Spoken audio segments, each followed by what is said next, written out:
Okay, so, welcome to the select, welcome to the select board meeting, March 23rd, 2024, select board meeting. First, I'd like to apologize for being a few minutes late. And second, I would like to start by thanking Daniel Moreski for running the videos tonight to bring you this home show. And we're going to meeting. There we go, sorry. All right. Okay? We're okay? I'm good, yeah. We're going to start our evening with two of our young citizens, our future voters. They're not here. Where are they? They're here. Want to go up to the flag?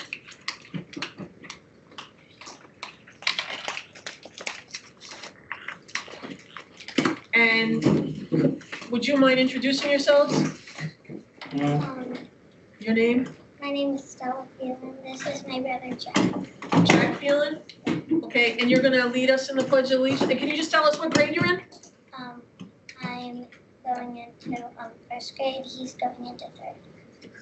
Great. Well, Does he talk? thank you for bringing your brother. And you wanna start? You start, and then we'll jump right in. How's that?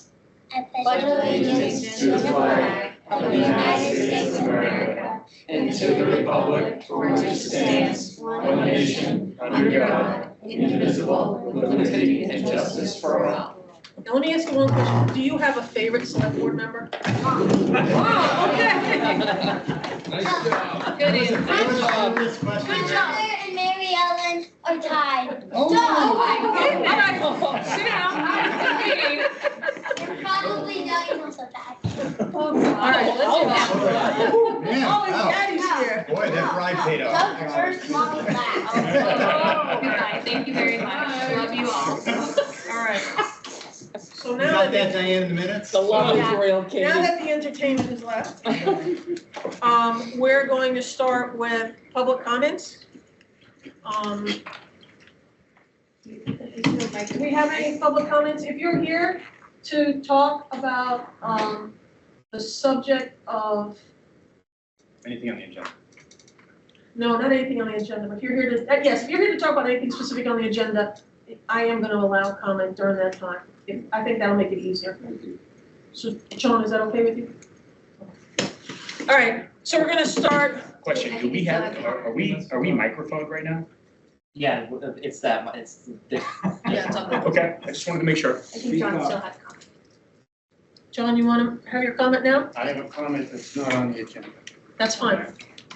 I want you to schedule put on the agenda on the selectmen's time, a meeting to discuss the permitting process of fields in town and bylaw changes to allow the police department to enforce the permit process. Calls to the police department have failed to do that because the police chief has told his officers that there's nothing in the bylaw that says that they have to enforce permit play by permit only. We have a field up here, soccer field, that is used every weekend by a group of guys. There's a list of the license plates in the back of your pamphlet. Some are from New Hampshire, most are from Lynn. Some are, one actually last weekend had an expired inspection sticker. They come up there, they've used the field. Gino has spent upwards of $20,000 this year to maintain that field. 2 days after the rain this spring, as soon as the rain stopped, they were up there digging up the grass with their cleats. Gino was furious. The Swampscott Soccer Association has asked Gino to take and replace sod in front of the goals. When these guys ruin the field in front of the goals, the next time they come, they just shift the goal to destroy another patch. They don't use the trash barrel that's there. The residents on both sides of the field, Monday morning, go along and pick up the trash. They don't use the porta potty. If they have to go, when Mother Nature calls, they use Mother Nature on the outside of the field. We need to have a discussion about the permitting process, how it's done, who does it, because there's a little confusion whether it's the athletic director here at the high school or it's the recreation director in town hall. So please put it on your agenda. Thank you. Oh, one last thing.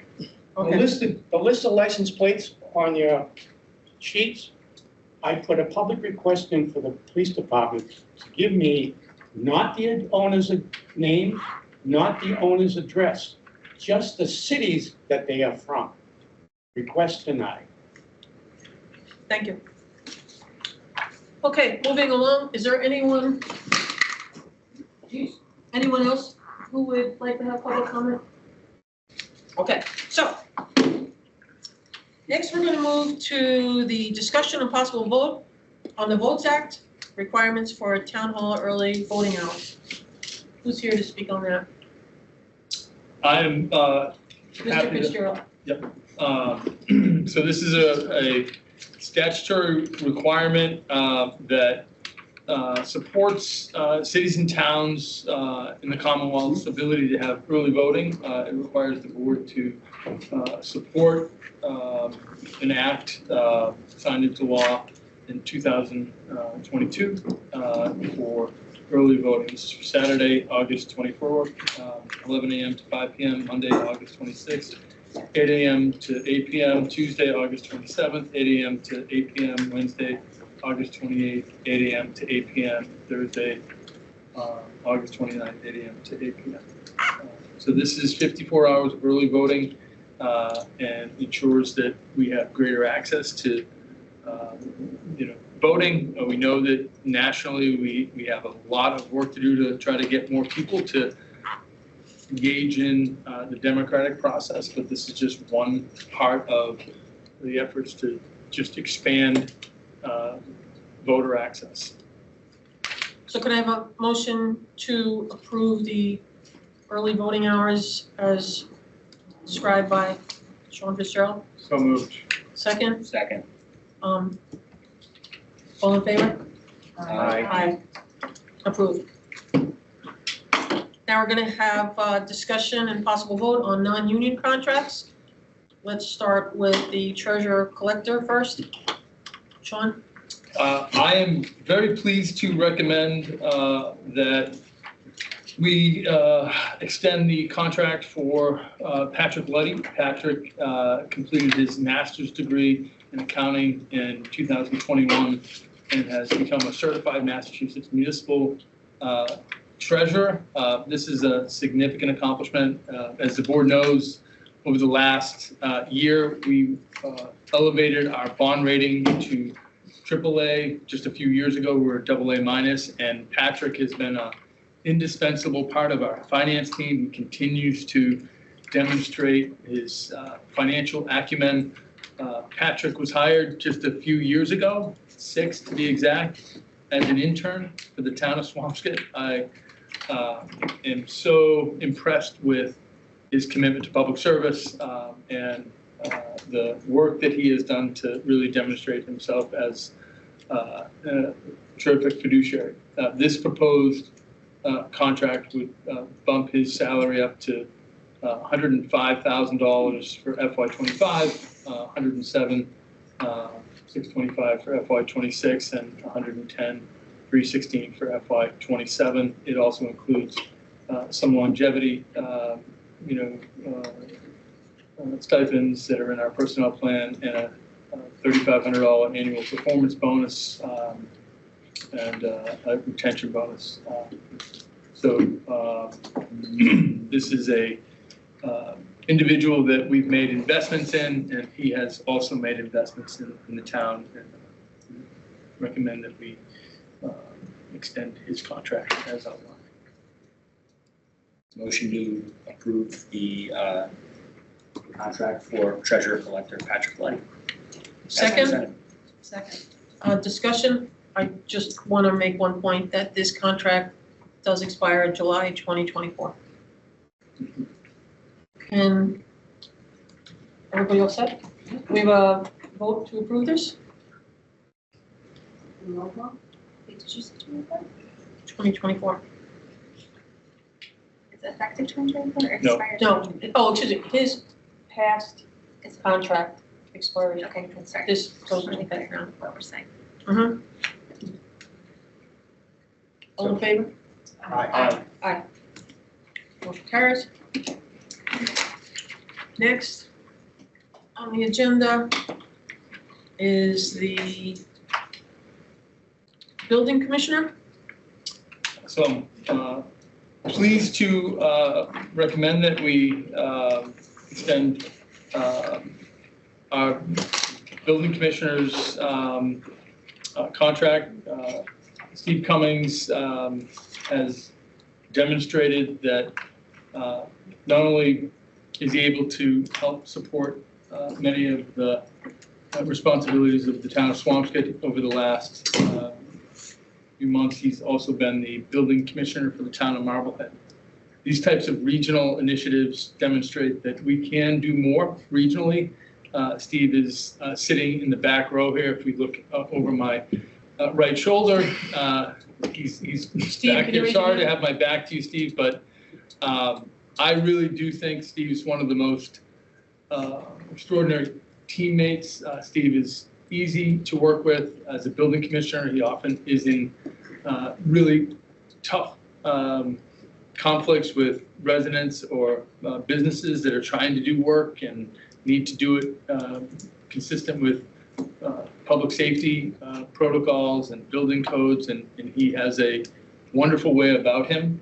He has spent the last year advocating and advancing efforts to digitize every file in the building inspector's office. That saves us an enormous amount of time and has been a real move towards efficiencies.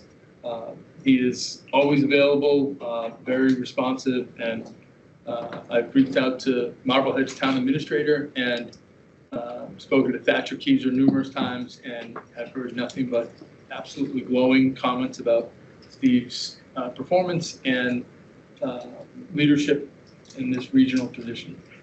This contract calls for an increase in his base salary for FY25 to $115,000, FY26 to $120,000, FY27 to $125,000. It includes, a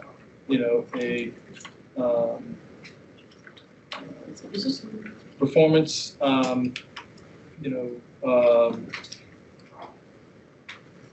annual performance stipend of $3,500 for each of the years. It's also important to note that if we do step out of the regional relationship with Marblehead, that we will be making a reduction in the base salary, but certainly I hope that that's a relationship that goes on for the next few years. Okay, John, we're all kind of convincing here, just as you may know. I think you said it correctly. I think the document we have in front of it has. There's a, Okay, but you said it correctly, I did, right? yeah. Yes. So we made an adjustment. Sorry that this did not get updated. That's okay.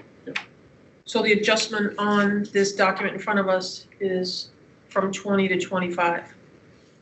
25 to 20. You actually all have the motion from the executive session. So it's taking out the retention bonus and it's putting in a performance bonus. Oh, it's in that third page. It is, Yeah, yeah. okay. There is a page there that has the motion.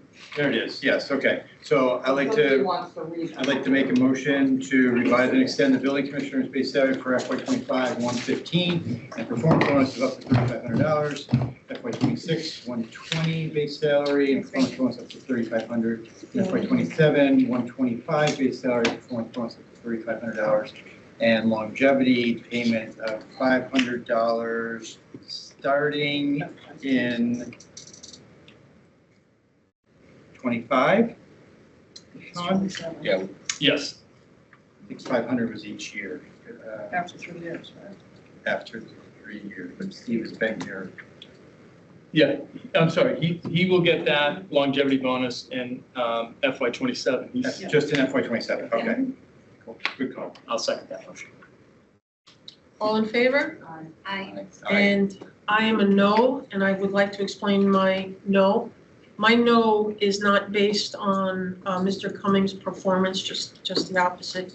My no is based on Mr. Cummings. I will not be voting on contracts that are still in effect up until 2025. So that is the reason why I'm a no on this contract. Thank you. So motion passes. The next contract up is the police chief. All right, pleased to recommend extending Police Chief Ruben Quesada's contract. Chief Quesada has worked over the last 2 years to really help lead our police department forward in a number of critical areas. I think last December, we were able to support the hiring of a number of really outstanding candidates. A number of these candidates are going to be graduating this month from a police academy. It has been a really important 2 years since we've stepped out of civil service, and I'm really proud of the work that Chief Quesada has done to address a number of challenges. Swampscott is leading on that front, and he and frankly the Swampscott Police Department can be proud of that work. This contract recommends that we increase the chief's base salary to $175,000 in FY25 with a uniform allowance of $1,500. In FY26, that will jump to $180,000, and uniform allowance will stay at $1,500. FY27, this will move to $185,000 with a $500 longevity beginning in FY27 and a $1,500 uniform allowance. This also includes an annual performance bonus of up to $5,000 for each of these years. Again, I feel as though Chief Quesada over the last 2 years has demonstrated that he has the vision and the passion for helping to lead our police department forward, and would recommend that the board support this contract. I have a question on here. Is this contract, my understanding was we were voting on contracts that are same as last year with the only changes for dollars, and this looks different. Is this contract different than last year, than the past contract? No, I believe that this was we just changed the dollars, and so. You just changed the dollars, so vacation and everything else is the same? That's correct. Okay. So, does anybody have any questions? Marianne, I'd like to make a comment if you want some more time to compare.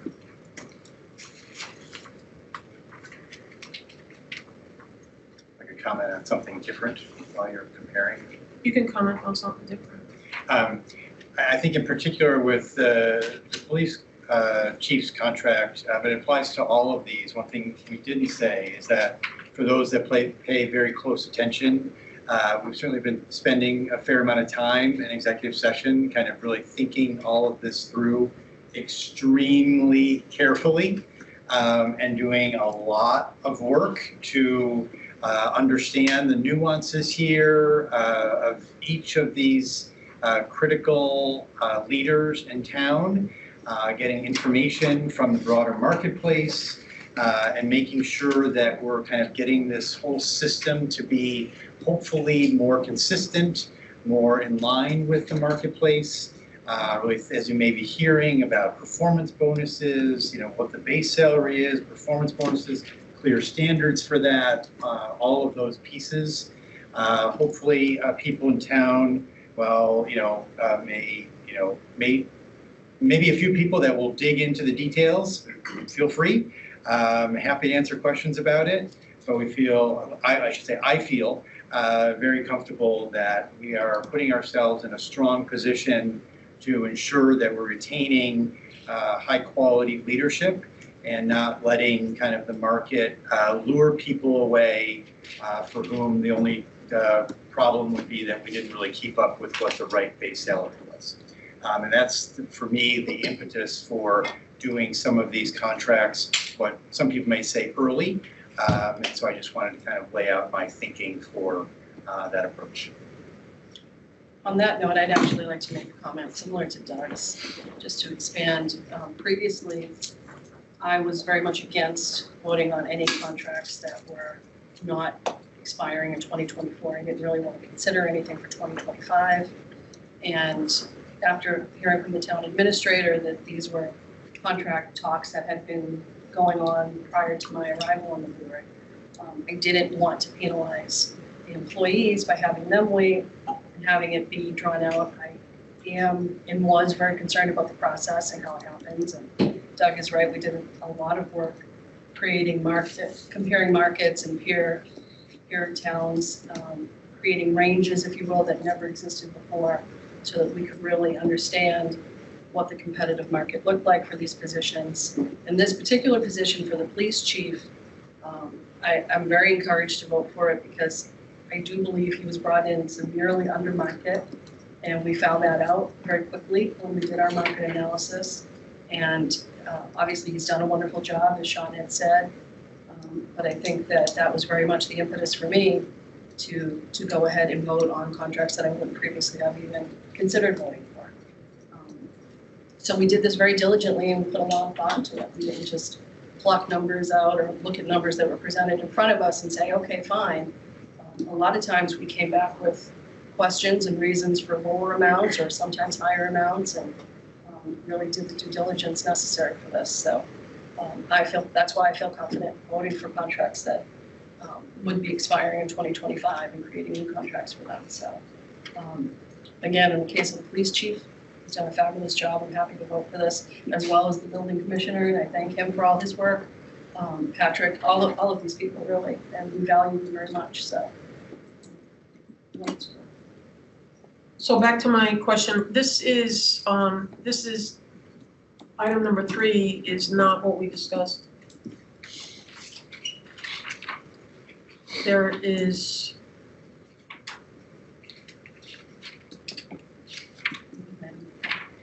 under vacation.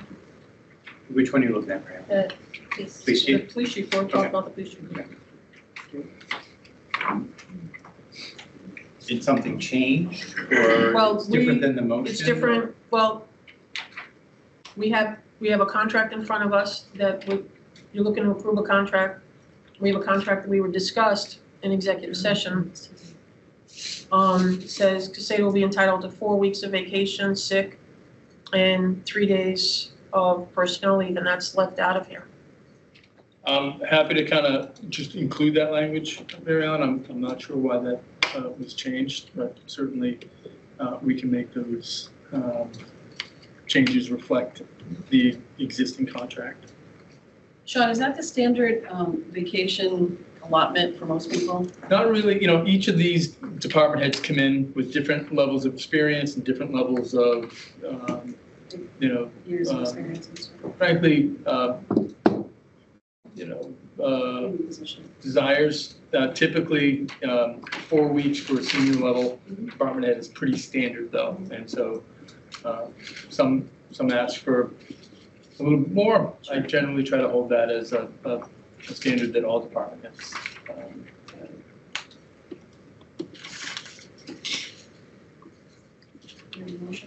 Well, you're also missing, is there, where is the command vehicle? Am I missing that? I'm not sure, Mary Ellen, I'm gonna go back. I think, these were adjusted. We'll go back and use the framework of that prior contract with updating just the financial terms. Okay, and is the bonus in here?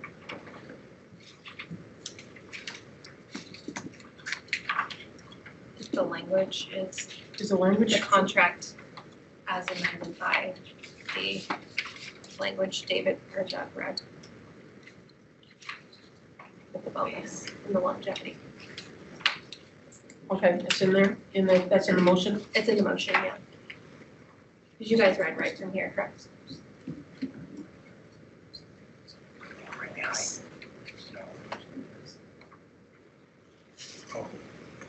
This is the language that Sean read, so if the motion was what Sean stated, then. You want to read in the motion? Yeah, so I'll move to approve to revise and extend the chief of police's base salary for fiscal year 25 to 175,000, a uniform allowance of 1,500, fiscal year 26, a base salary of 18,000 and a uniform allowance of 1,500, fiscal year 27, a base salary of 185,000, a longevity of $500 and a $1,500 uniform allowance, including a performance bonus of up to $5,000 a year for fiscal years 25, 26, and 27, given in place of a retention bonus. And Mary Ellen, to address your comment, in all other respects, Should the be. contract shall be as it was. Is that what, right? Yes. Does that have to be in the motion? I can add it to the motion. Please add it to the In motion. all other aspects, the contract will remain what it was. All in favor? Aye. And I am a no, again, because I am not going to be voting for contracts that don't expire until 2025. With that, the motion carries. Next on our agenda is Chief Graham Archer. So I'm very pleased to recommend an extension for Chief Archer. Chief Archer is a 35-year veteran employee of the town. He goes through the ranks and has done an absolutely remarkable job leading the Swampscott Fire Department. He is also our emergency management director. His work through the pandemic was highlighted and recognized by the board. This contract extension would boost Chief Archer's salary to $159,000 for FY25, plus a $5,000 emergency management stipend, and an additional $600 uniform allowance, and a longevity stipend of $1,850 for FY26. This would increase to $164,000, $5,000 emergency management stipend, a uniform allowance of $600, and a longevity of $1,850 for FY27. This would jump to $169,000, $5,000 emergency management stipend, a uniform allowance of $600, and a longevity bonus of $1,850. Annual performance bonuses of $5,000 will be supported annually in the contract, and all other contract terms will remain the same. All contract terms will remain the same, okay. Can I have a motion, Make a motion to approve? Sure, be happy to. To revise, make a motion to revise and extend the fire chief's base salary for FY25 to $159,000, $5,000 emergency coordinator stipend, uniform allowance of $600, longevity of $1,850, and in FY26 base salary of $164,000, $5,000 emergency coordinator stipend, uniform allowance of $600, and longevity of $1,850. FY27 base salary of $169,000. 5,000 emergency coordinator stipend, uniform allowance of $600, and longevity of $1,850. Performance bonuses of up to $5,000 shall be available in FY 25, 26, and 27, with everything else in the contract being the same. I'll second that. Before we vote, I just want to say something real quick. I just want to personally thank Chief Archer, a 35-year veteran of our fire department, and Graham, I just want to thank you for your exemplary leadership. Chief, you're anything but average, and the town's lucky to have you as our fire chief and head of emergency preparedness. We're a better town as a result of all of your efforts. Your work truly matters. It matters to me, it matters to this board, and it matters to the residents of the town of Swampscott. I'd give you the moon and stars if I could, but since I can't, I'll support your contract instead. Here. So can I have a motion to approve? We've already done. That was the motion. Oh, the motion was, all right, sorry. And I second. Very good. So, all in favor? Aye. And I am a no. because I am not supporting contracts that don't expire until 2025. Thank you. I just want to thank the board. I know these are difficult conversations. I appreciate the time and effort that the board has put into this. Public service is not glamorous. It has been difficult over the last few years. Your work in supporting these contracts is incredibly important. I do want to just mention that all of the payments outlined in this fiscal year have been budgeted for, so we won't need to go look for any funds. Thank you, Sean. Already budgeted. We have a hand raised, WD.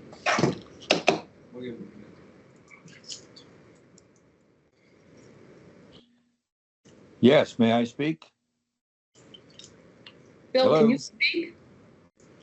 Is he muted? I can't see the Yeah, screen. May I speak? It's Bill Demento. Oh, he's mute, okay. There he is. May I speak? Yes. You may speak. It's Bill Demento. And I really have to be extremely critical of this board by advancing these contracts. It has nothing to do with the individuals. It has to do with the principle of someone signs a contract for so many years, and then after 1 year or 2 years decides they don't want to live with it. We have a police chief, anyone else in this advanced contract. It's just financially irresponsible.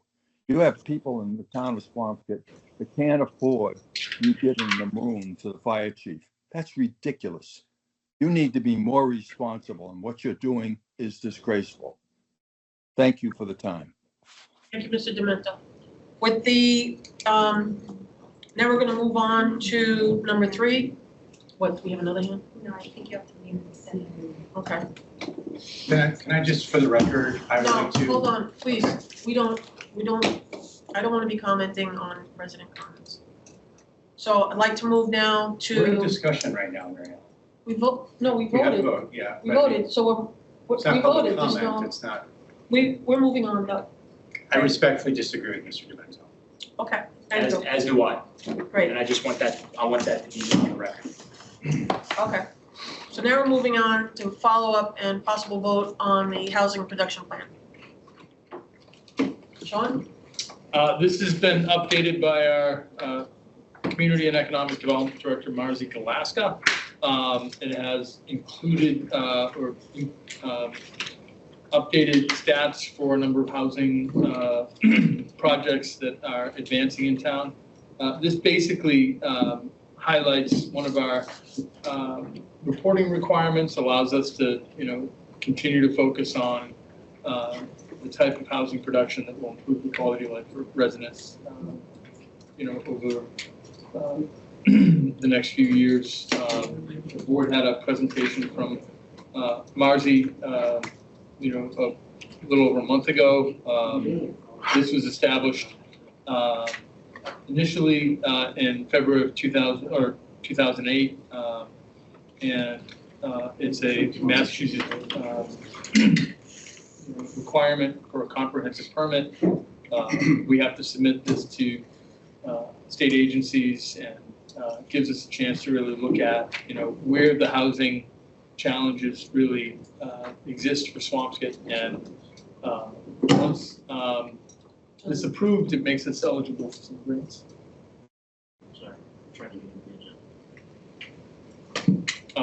Certainly happy to answer questions, but this is a report that has to be approved by the select board and submitted off to state agencies. Somebody have any questions? Were there, I know that there were a couple things that were gonna be changed, and according to Marzi, they were actually not changed, but updated. The updates are in the plan. Yeah. Any questions? We have a motion to approve? I'd be happy to make a motion to approve this. I want to make just a brief comment after we do that. But I make a motion to approve the housing production plan as presented to us tonight, so that the town administrator can proceed with the submission process to the state, which brings us into compliance with EOH LC. I will second Mr. Thompson's motion. All in favor? Aye. The only quick comment I want to say is that this is a, just incredibly dense, really important document. And, we all talked about our goals a few weeks ago. There are some very, very specific next steps in here that I know even beyond the Affordable Housing Trust last night, like it's easy to forget about this. But if we really try to kind of hold on to this report, not just have it sit on the shelf and kind of check a box, there's some really important things for us to try to, as we think about Pine Street, as we think about other things that are happening in town. There's a lot of guidance in here about what we really need. We need rental housing. We need housing for people who are young and kind of trying to stay in town. And we need housing for seniors who are downsizing and trying to stay in town. And if we kind of keep that in mind as we move forward. Yeah, I just want to echo, if that's okay, something Doug had said, that the housing production plan really should reflect the values of Swampscott. And a lot of the things that we're discussing, for example, with the DE&I coordinator and our community at large, is what makes the value system that is Swampscott. A lot of it's reflected right here, right? We're saying we want to be an open community for folks to come in and live here and try us out, see if we fit them, see if we fit. And we want to have our seniors age in place. We want to have that community that has loved Swampscott for so long stay in Swampscott. And so this is just a real reflection of value. And I think to Doug's point, we have to live it. We can't just say it. So we should champion it at all occasions to do so. Okay. With that said, we're now moving on to number 4, discussion about rodent control. I've added this to our agenda tonight because we have had It's a hot topic.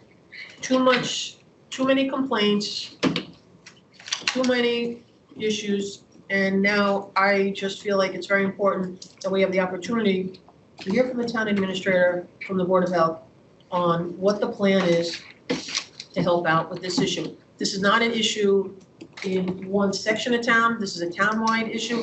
This is not an issue with one tiny piece of Humphrey Street. It's a town-wide issue. So I'd just like the town administrator to give us some type of an update on what we're gonna be doing, and then we're gonna keep this on our agendas to, not monthly, but we're gonna keep our eye on this. We need to have some control over them. Sure. Mary Ellen, I appreciate you, bringing this conversation forward. We heard at our last meeting, there was a resident that had some concerns. Our health department, health director, Jeff Vaughn, went down, spoke to not only the individual that had the complaint, but we actually went and talked to neighbors around that property. We know that, look, we live in a region, frankly, a country that has issues with rodents. We're no different than any other community. I don't want to make it out to seem as though we have a problem that's greater or lesser than any other community. But when we do have issues with rodents, we have to be responsive, and we have to jump on this, and we have to implement control measures. The town spends over $10,000 in pest control for our properties. We know that eliminating a few of the garbage disposals at the Hadley School and frankly the other school will go a long way in actually reducing some of the pests that we have in the Humphrey Street corridor and the area that we were talking about in the last meeting. But there's more work to do, and our health director is online here, and he's going to step through a little bit of the town's protocols on pest control. We have met. We are going to continue to meet and evolve public engagement protocols so that as a community we can all learn about the importance of managing pest control property by property, because everybody has a responsibility for this. So Jeff, welcome. Thank you very much. Thank you, Sean, and thank you to the Select Board. I'm happy to be here tonight. Well, I just want to explain, I meet with my regional partners for numerous matters on a regular basis, and we all say the same thing. We have seen an uptick in rat complaints over the past few years. Salem, Marblehead, Beverly, Peabody, Lynn, Boston up to Cape Ann. It's really interesting. We hope it's a cyclical type of thing like gypsy moths and jackrabbits, but sadly for this, humans are contributing to the population. And just like all these other municipalities, we have to promote good education and we have to prevent further population spread. On the health department page of the town website, you can find a section of rodent education, including an updated PowerPoint link, which I will run through tonight real quickly, which gives some visual examples of what to look for around your own property. Before that, I would like to briefly run through our complaint procedure, which is quite similar to other towns on the North Shore. When I receive complaint directly from customer service or directly offered through customer service, I reach out to the person and try to figure out what is going on. Where is the issue? What are they seeing? Do they have any ideas why they're seeing rats or where these rats are coming from? Then I try to make an appointment to visit their property to get a better understanding of the area and garner information. See if I can view abutting yards, rodent runways, which we'll talk about in a little bit, between properties so we can see which way they're going, where they're staying, all that other fun stuff. Whether I can narrow the area of the rodent burrow or den down, it helps. Either way, I then send out an educational letter with guidelines to help eliminate rodent activity to a range of abutters around the complaint area that explains that we have received a complaint in your area and please adhere to the guidelines that the letter offers. I offer to walk through anyone's private yard with permission if they are uncertain what to look for or if they think their neighbor has a possible problem. The letter also reminds them if they notice rodent activity on their problem, the services of a licensed pest control operator are recommended. Usually this letter brings more leads. Sometimes I have to issue an order correct for causing a nuisance. If there's a wildlife feeding issue, myself or the animal control officer can use the new wildlife feeding bylaw to assist us with this problem. I recently sent out a warning, in fact, last week. Sometimes we may need to follow up. Sometimes the problem moves to another area where food, water, and shelter are available. I also take note of trash storage, bird feeders, dilapidation. It's amazing how many sheds there are in town that are falling apart, and clutter when I'm in an investigation on these concerns. So I'd like to run through a brief PowerPoint with you guys, and we can start that right now. And Diane, could you please move those through when I get to that point? I'd appreciate it. So facts on rats, info, actions, and education. How can I prevent rats from becoming a problem on my property? Well, to control rodents, you must remove easy access to the things they need to survive: food, shelter, and water. Like any animal, rats live in a neighborhood because they can find the resources that they need. Removal of these resources is necessary for the prevention of long-term reduction in rodent activity. So what can you do? Use trash containers with secure lids and always keep them tightly closed. Never store trash outside of a securely closed barrel. Regularly inspect your trash cans for signs of entry by rats or squirrels and clean them periodically to discourage feeding. Properly replace any damaged barrels. You can contact the town hall customer service if there's a problem with your barrel, the town issue barrel. And if you are using blue bags, those should be stored in a covered barrel as well.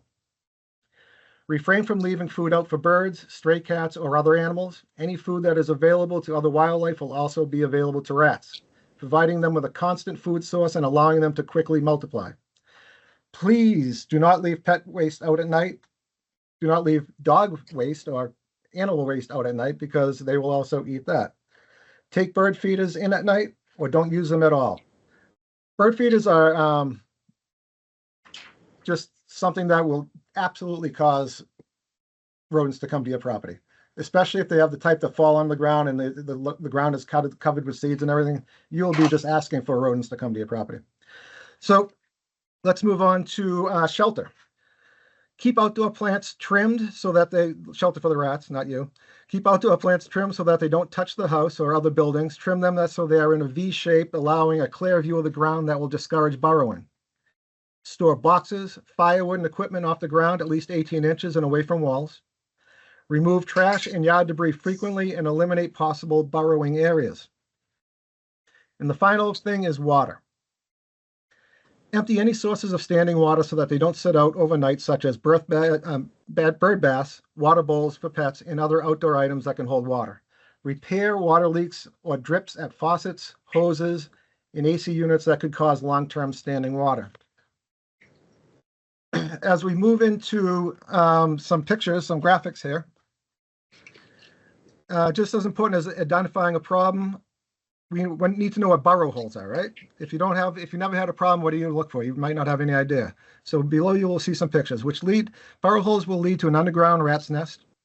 They will generally around 2 to 4 inches with smooth edges. They tend to be found under plants or items stored outdoors. So it's important to regularly and proactively search for them. Rat nests usually have more than one entrance, so it is likely that you will find multiple holes, as you can see here. All these pictures, except for the one on the next page, which I was definitely not going to take a picture and handle myself. These are all from town. I could name the plot spots, but I'm not going to embarrass anybody.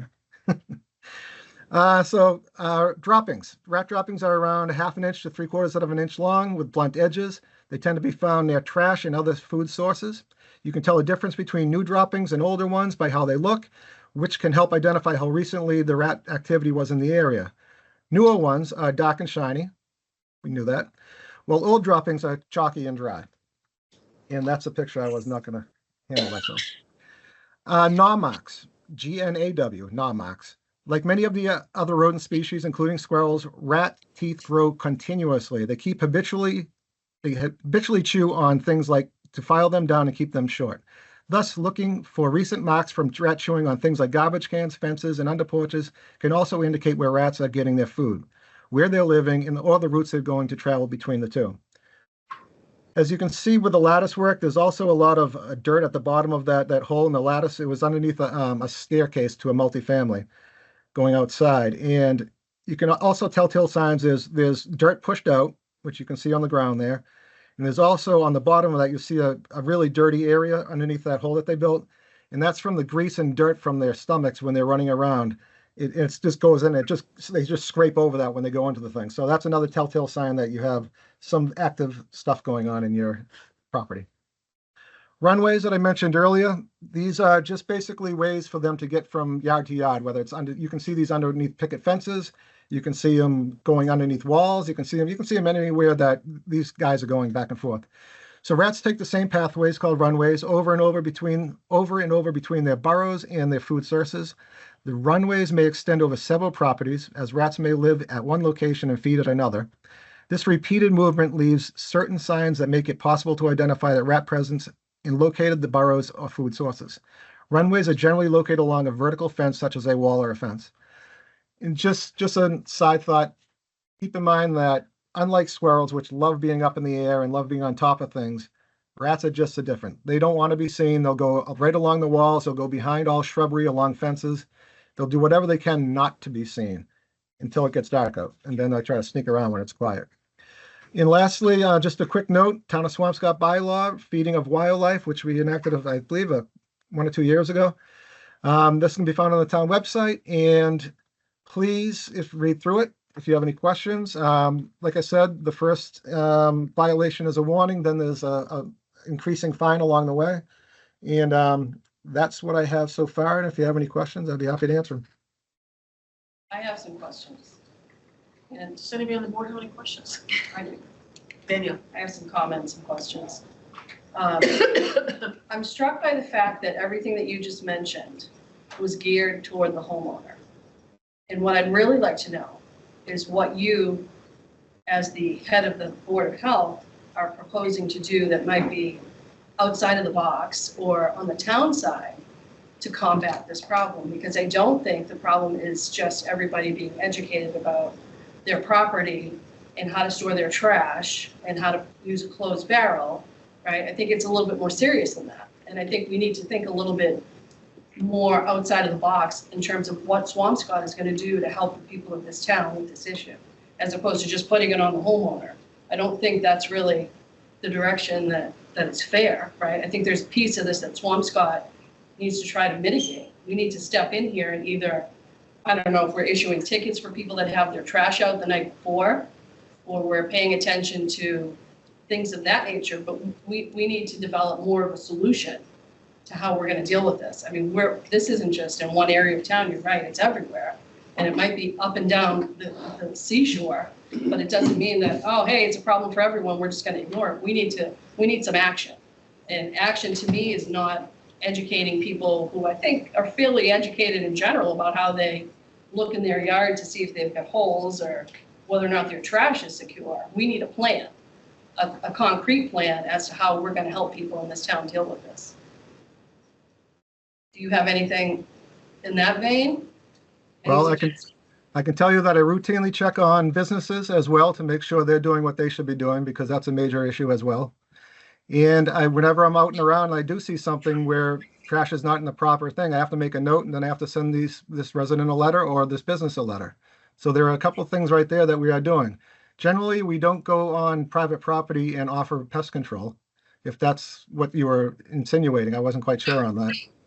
I was thinking more in line of what the city of Boston is doing to combat their rat problem from a city perspective or from a town perspective. Like, what other methods are we thinking about that we can employ? Yep, Danielle, actually, I sent that plan off to staff last week, and we met this week and we talked about things that we could do differently. And I agree with you that, you know, what we've done to date is just not enough. We need to have targeted responses, because when these populations pop up, we've got to pop up, and we've got to approach this throughout the town. And it isn't a residential versus commercial thing.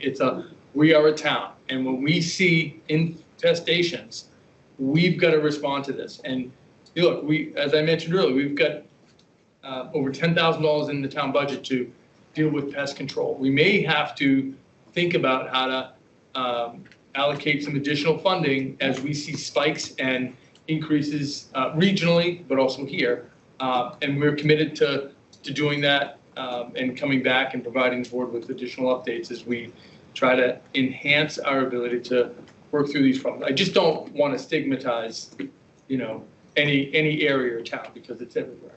So, hold on, Doug had his hand up. Oh, I I think can Doug, wave to Mary Ellen. oh, you just waving? Yeah, I was just saying hi. No, Oh. yeah, no, I was putting hand up. Okay. So, can you be more specific, Danielle or Sean? Like, what is the city of Boston, like, what are they? They have a major rat problem, Doug. No, but what are they doing? Is there something That's a great specific? question. Oh, Oh, okay. wait, can I Okay. say something? Can I just give me 1 second? What I'd like to do is I'd like to have Sean, I'd like to give Sean the opportunity and Jeff to go back and to come up with a plan and come up with updates on how we're gonna be attacking this, and come back and report to us in the near future. Would that be okay with everybody? Sure, it sounded like there was like some like secret bullet that, you know, we're just not doing, but. No, I'm sorry, there's no secret. The same issue, and it's been like in the paper and discuss, you know, ways of combating it, different than just having homeowners cover the trash. Right, so I'm just interested what Yeah, that me is, but too. yeah, okay. Katie? So I have been in contact with the town administrator since April maybe about the rat issue, specifically along the monument. Mhm. And there was a lot of conversation about the dog waste bags that were popping up, and people thought it was dog owners leaving dog waste bags. It actually wasn't, it was rats taking them out of the trash barrel. And then, you know, that had to be cleaned up, and kids were walking to school, and neighbors were walking around, and they noticed this. And so, you know, we have spoken on it a number of times. Some of what the plan might include is a changeover of some of the trash barrels in that area. I know that's not going to solve problems universally, but those trash barrels are open. Actually, the bottom of them, the way that they're slatted, the rats can get inside. They can chew through the plastic. They can pull the trash out. So I know there have been other suggestions made, which we forwarded to the town administrator to look at from residents that I have received. So I think Mary Ellen's plan to have some of those compiled and put together to see what is financially feasible for the problem right now, and then what is the plan going forward to rectify some of the outstanding issues we know are not helping the rat problem. Right. How we sort of phase some of those out in a responsible manner going forward. I think that's a great plan, and we should opine to do that. So Sean, if you could be in touch with the Board of Health and with the Solid Waste Committee, the chairman of the Solid Waste Committee actually, they were talking about this at their last meeting. I'm the liaison, and they give you the update there. So they have a number of recommendations Great, on how we can make a dent in this. So if you can go back and come up happy to do with that. gold star plan on how we're gonna attack Yep. this. I do just want to mention on Monument Ave, Katie, I appreciate you highlighting that. We did hire a company. We used some technology, CO2, to actually address the infestation, and we were able to address that problem. But it does require us to take aggressive steps when the problems pop up. We need to know about them, and we need to hire professionals. I would be remiss not to mention that generally we don't want poison to be used as a tool. We want, better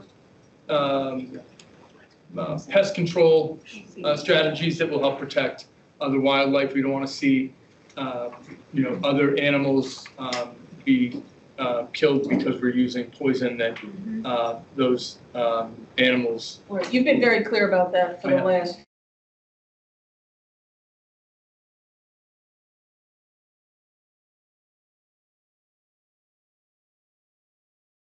A little bit more mindful about the environment. And these efforts, there's plenty of ways that we can do this. I'm happy to follow up with the Board of Health and the Director of Health, and frankly, our code enforcement officials, and come back to the board with more detailed All right, plans. so what we're gonna do is we're just going to be bringing this up again and have a better plan. And I did say if anybody wanted to comment on this, but we've already said we're gonna come up with a plan. So if anybody has a comment that they really need to have, then let me know, but I really don't think anybody needs to have it because we are going to address it at our next meeting.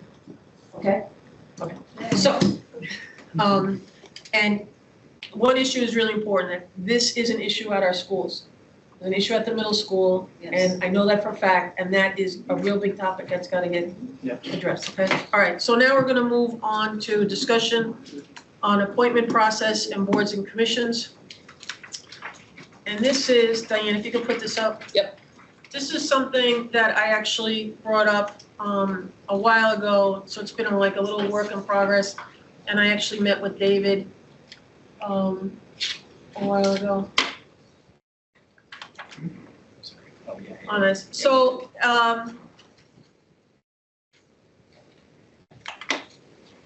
ready? Oh, no, we have to go to the process needs approval. What am I too far ahead? Ooh. Yeah. A little bit more back. All right, so one of the concerns that I had was the process in which we pick boards and committees. And I think we need to tweak our system so that we can have more transparency and more opportunity for people throughout the town to apply. So this is my recommendation, when I'm just asking the select board members to look at my recommendation and then to, get back with other ideas, and we can just, tweak this along and hopefully get something together, possibly by the next meeting or the meeting after that. So my recommendation is in March and February, committee chairs ask their existing committee members who wants to be considered for another term.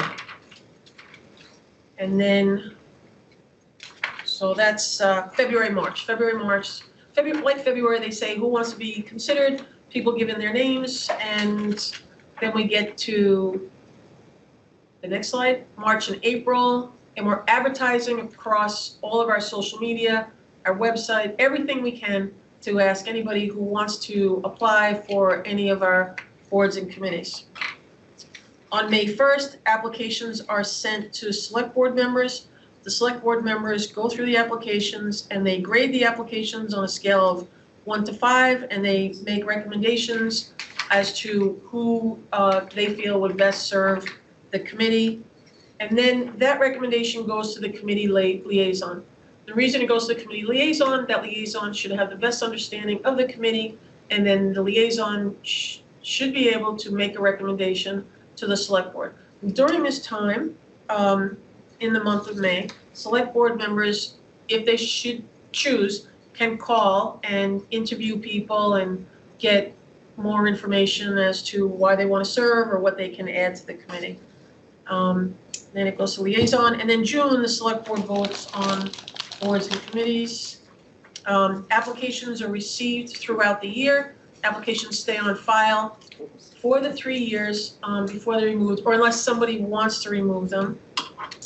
And if we have a vacancy in mid-year, what we would do is we would pull any application that's already in there, but we would still advertise it for 30 days, and we would just follow the process. Yeah, just a quick question. I mean, this is it's similar. It certainly lays out the process. Right. But where is the involvement of our town and professional staff? Well, Here. these are the committee, so I'm really focused on the committees that are advisory committees to the select board. So that's why I'm keeping it on the shoulders of the select board. Okay, because some of these are highly technical committees such as Water, Sewer Infrastructure Advisory Committee, you know, which would, in my opinion, I would like to have the opinion, the thought from our DPW director, from our town administrator. For some of these other committees, maybe we have the input from HR. So I like the timeline, but I think that input from our professional staff in some instances is certainly warranted. All right, let's try to figure that one out.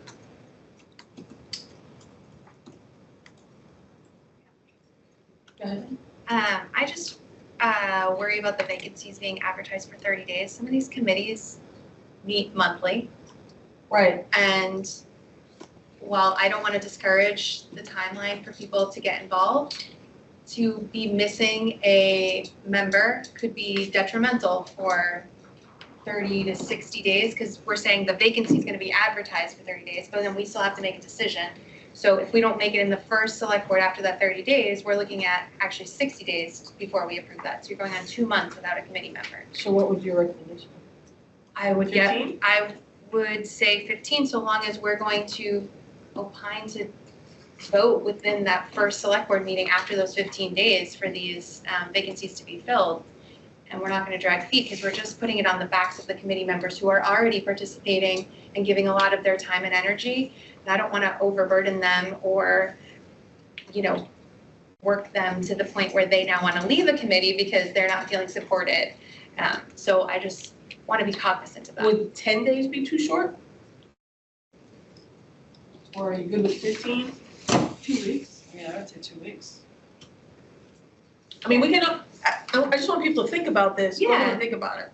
I think 2 weeks seems like enough time, but I would hate for somebody could still apply for a position even if there wasn't an open one. Yes, so And keep their that application sits on on there. file for 3 years. So Right. even if they miss the 15-day or 14-day window, they would still have a bite at the apple when our annual applications were reviewed. So long as we're making sure that those opportunities are left available.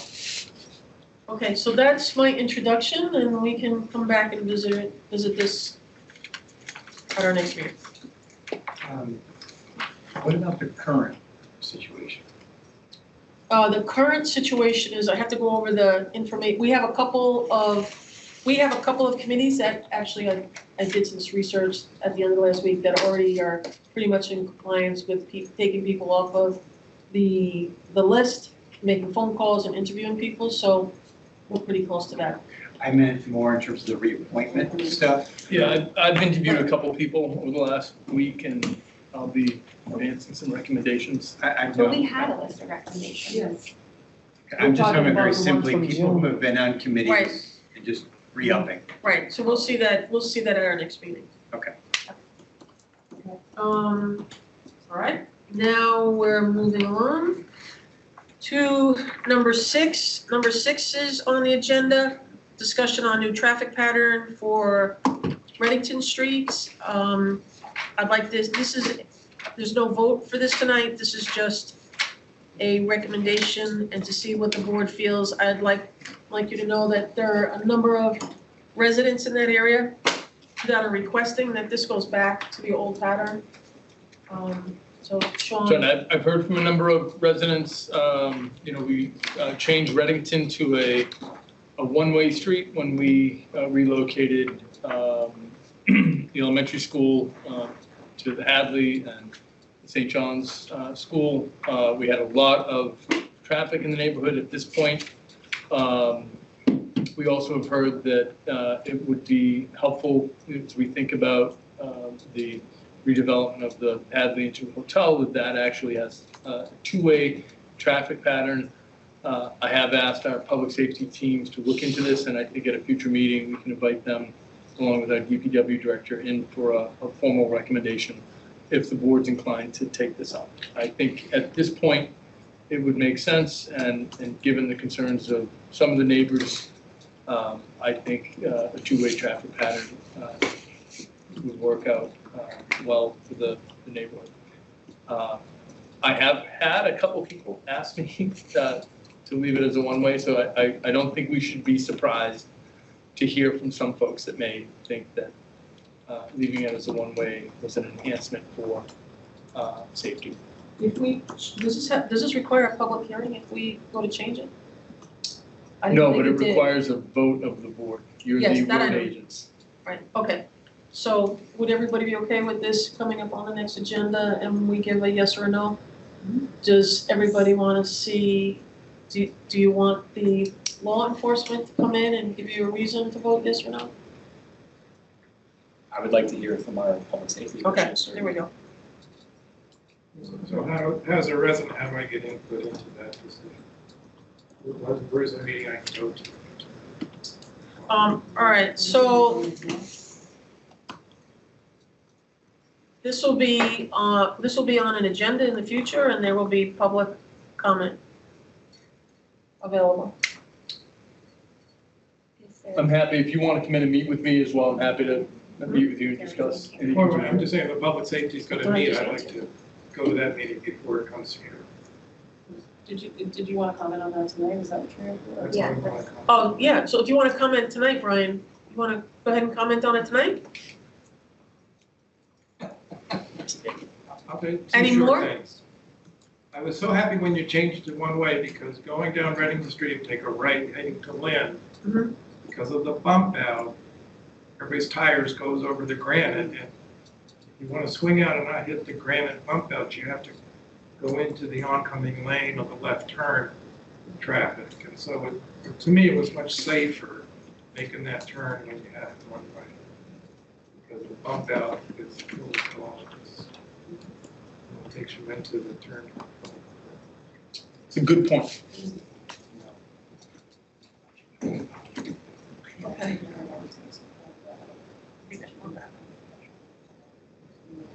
Okay. All right, so next on our agenda, we will be discussing our I&I update. And Amy is here. She's online and she's going to do her presentation. Hi, everyone. Hello.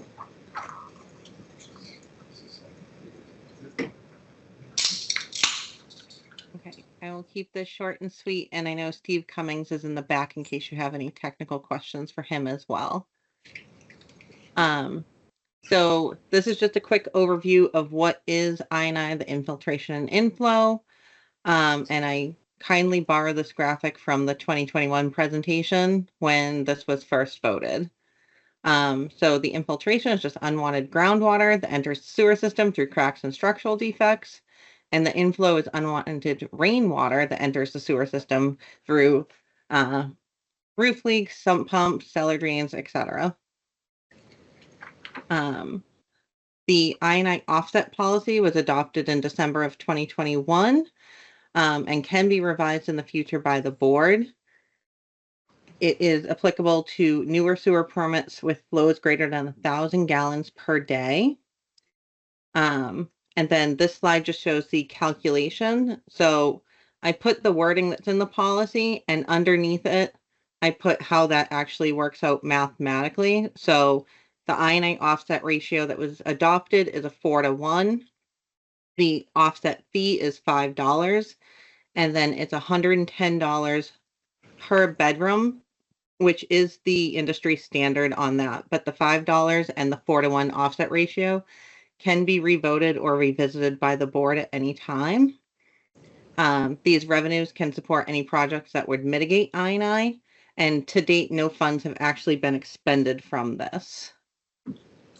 So this slide just shows what we have brought in to date.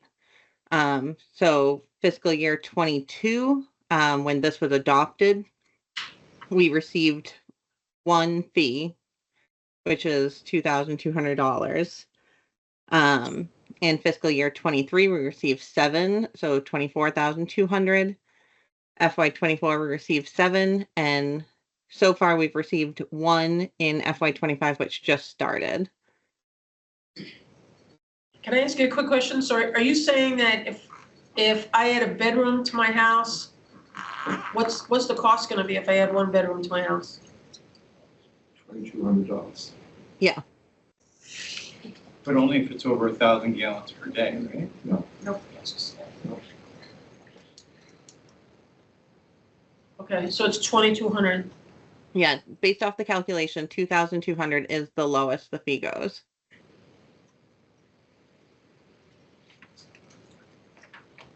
And our total revenue since the inception of 2022? Is almost 60,000. Right. And, you know, I have said this before, the big issue was that was originally forecasted to be, I don't know, was it 250,000 a year?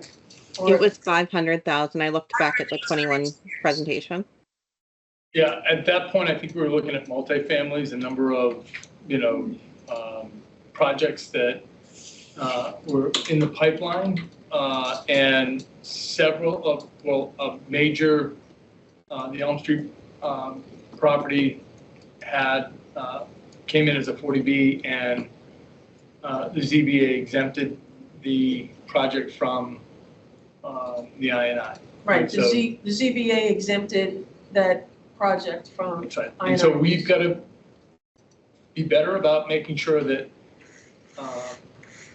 that does not get exempted for any of these projects. The infrastructure really has to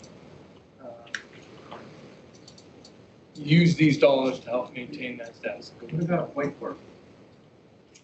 That was approved They were before approved this was before. implemented. So you're saying in 2024, we only added 7 bedrooms in Swampscott? Is that what, am I reading this A right? little bit No, more than it's that. 7 applications, but some. Yeah, there were 7 permits paid. So there was 1 permit that was paid for $11,000, and the other ones were about 2,200. So Mary Ellen, if somebody tears down a house and they have 3 bedrooms and they're putting back 3 That bedrooms, doesn't count. they get the credit, I got that. so. Thank you, Steve. It just seems like, I guess I just thought that there's more building going on in It Swampscott. probably is. Not bedrooms, Permitting, I mean, maybe kitchens and bathrooms. Right. This is the growth, this is the lack of growth that we. Yeah, we did see a lag after the pandemic. Hopefully things will start to pick up. Okay. So just to press on that point, I can think of there's a couple of streets I can think of that I think there's like 7 houses that have had definitely bedrooms built in them in the last couple of years. But maybe these are the 7, I don't know. So who tracks this? How does it get tracked? Our building department, the fees are paid when they apply for a permit. So this is only people that are applying for permits, right? People could be actually creating bedrooms that we don't know about, maybe. Yeah, I mean, some people are getting a little cute about it, they're learning about it, they're, maybe gonna put in an office Yeah. on paper. I mean, Yeah. that's the way it is. Huh. So how do you stop something like that? If you don't build a closet, you're not a bedroom, right? I think part of it is, we can, with the assessing function, we can go in and we can inspect properties, or if we have suspicions about bedrooms, there may be ways for us to evaluate that, but And sometimes they can't even get in. if we can't get in, we can assume. So this kind of make me like really favor just everybody. Why is it that only new development was subject to this? hard to go back retroactively and say, hey, everybody's got to, And how does this play in with the lateral conversation? it really doesn't. The lateral, we have to talk about. At Yeah. some point, I think that we've talked about that previously a number of times. It's really important conversation about, homeowner responsibility. The town did some good things to try to address some laterals as part of the first phase of the Kings Beach work, but, we have to circle back around because it's a big part of the I&I. Okay. So Amy, correct me if I'm- this was statutorily required of Swampscott. This was not something that we. No, it wasn't. No, we did this voluntarily without any, No, but it was a legal requirement according to the presentation in 2021. And so I think some of your questions prescribe what needs to be done. We went above the minimum. the I&I was not a legal requirement in the consent order from the EPA. No, it was because of our finding the building and water. Wastewater treatment. I think if you go back, so I'm just saying it was. All right. It's It's a statute that underlies this. That's not my understanding, but it was my understanding that we were taking this as an initiative because we actually wanted to generate some additional revenue. The EPA has issued communities administrative orders to require them to adopt I&I. We did this without that administrative order. We did it because it's the right thing to do. All right. Are there any other questions for the I&I update? Any more questions, Becca? Could you just review, Amy, sorry. Ms. Phelan? Amy, could you just review what the things are that we can reevaluate as a board if we wanted to change this at all? So we could. So you can reevaluate the offset ratio, which is currently the 4-to-1, and you can also reevaluate the I&I offset fee, which is the dollars per gallon per day. So basically the $4 and the $5. You can reevaluate the 110, but it is kind of the industry standard. So I'd say take that with a grain of salt. And that comes from Gino Cresta. So She is in the house tonight, so he can confirm some of that. Yeah. And are there any communities who are not following just the per bedroom piece? I'm not aware. Kitchens, bathrooms, I mean, we're talking about what actually is going to affect the flow of water. Like understanding a bedroom generally means an extra person, so that affects flow of water, I get that. But also like bathrooms, kitchens, the additions of bathrooms also affect the flow of water. So I don't know if any other community looks at that. So Katie, one thing, basically, if you have a one-bedroom house and you have 4 bathrooms, and you're only one person, you're using the same water, versus if you have 4 bedrooms and 1 bathroom, you're using that much water. I think we should maybe look into commercial usage, the new commercial. We just have a brand new dentist office going in. Some commercial places probably won't use a lot of water. New restaurants in Minden Square, the dentist office, a doctor's office. I think that's a lot of water that we could look at potentially how we could get fees out of the new stuff coming. All right, so what is the process? So what's their process to look into that, Sean? I can meet with the team and come back with a recommendation. If the board's interest is getting a recommendation to enhance the revenue from the I&I, I'm happy to come back.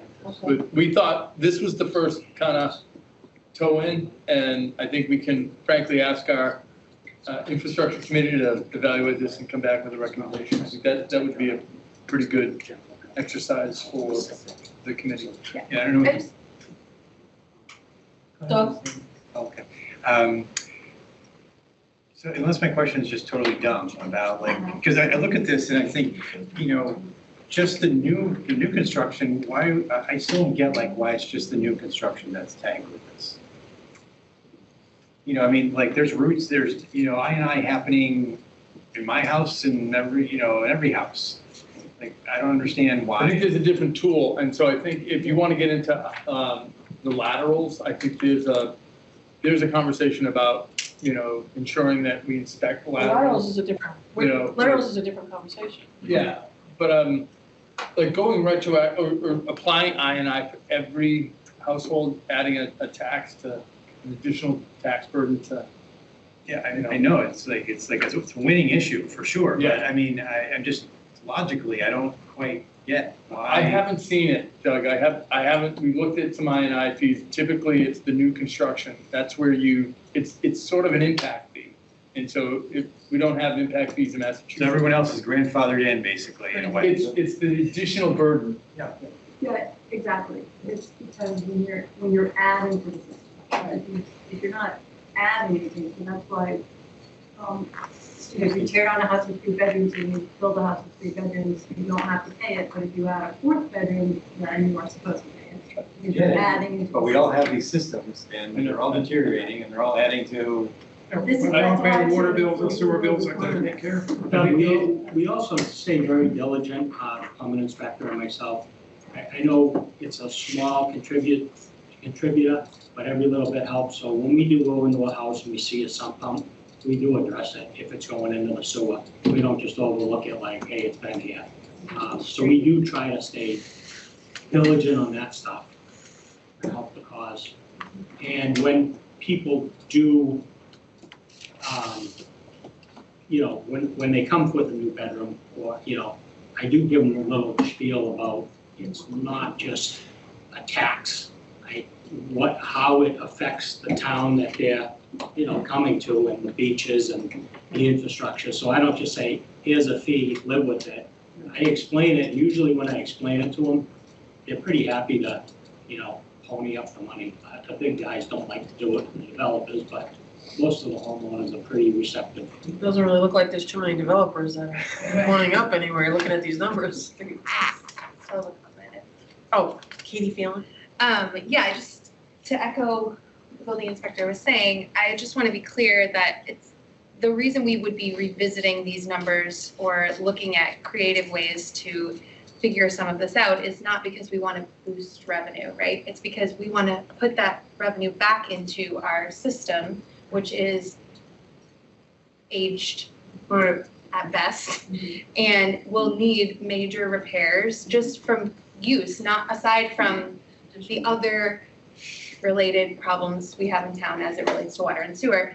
We need to be thinking proactively about taking care of our water and sewer and not reactively. And we have been thinking reactively for so long. I mean, the pump house situation and other things that could at any time go, we need to be thinking about those things. So just try to be proactive about it. All right, so Sean, you're gonna work with the Water and Sewer Infrastructure Committee. Yeah, I just want to mention, one of the things that we haven't recommended, but probably we should evaluate along with changes from the I&I is a stormwater fee. That's another piece of infrastructure Swampscott really hasn't spent enough time thinking about and talking about, and that's just drainage. We talk about sewer, we talk about water.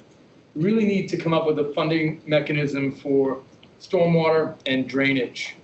That's a fee that, similar to I&I, we can evaluate and see if it can complement a lot of these other responsibilities that we're responsible for. And Katie, I do appreciate this sense that we're not looking for just new revenue. We have so many decades of deferred investment. Like we're trying to catch up, and we've just got to come up with some of these strategies. Okay, so we'll put that on a future agenda, and now we're going to our last and final topic, Water and Sewer Infrastructure Advisory Committee update. And before we do go to this update, I just want to give recognition to the hard work and the citizen push to really make some serious changes to our system and with Kings Beach and with everything that we're doing here. And I think it's incredibly amazing. You know, people, I want to thank Andrea Amori, Chris Mancini, Robin Grace, John Allen, the Struzzulos, that's Lou and Lori, Christopher James, Dr. Friedman, and I know there's people that I don't even have on this list. I just started writing a list from listening to them. It's hard work, a lot of advocacy. We have a new committee that's doing great work, and they're gonna give us the update. So I just wanna recognize all of them and say thank you, and now we'll have our water and sewer committee. Where do you want us to do this from? Actually, Stand it with Diane. We're gonna Yeah. present from this, up as well. Oh, we are not. Well, we're gonna. it's gonna be on the screen, isn't it? Yes, he's gonna show it. You can actually sit Chris, are you gonna be able to show it? Share it? Yeah. Do you wanna sit here? There's a wheeled podium right there too. If you want to place, so you're.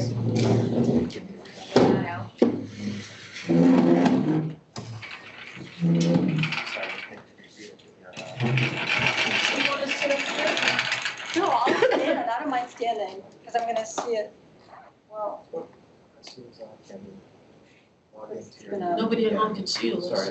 I know. You need to come this way. Does it seem like that door's Yeah. got a pretty good camera angle? Try to get there. Say it again? That door has like a pretty good camera angle. Put the It's podium good there. side, he said. You're good, you're good. Good, okay. Sorry, I'm just getting this back on the here. I'm gonna wait, so we're broadcasting. So I'm Liz Smith, the chair of the new Water and Sewer Infrastructure Advisory Committee. Chris Lockley, vice chair of the committee. We have Terry Danstill, an alternate member, Brian Dominic, an alternate member, Matt Pamplin, an alternate member, and Gina Preston, who is our director of DPW, yeah, our extra special.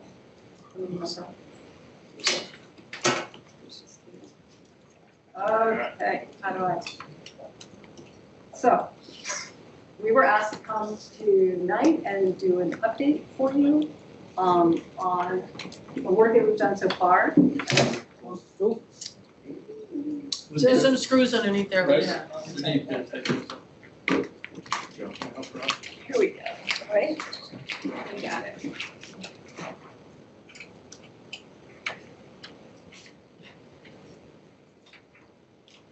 This one, I think it's solid now.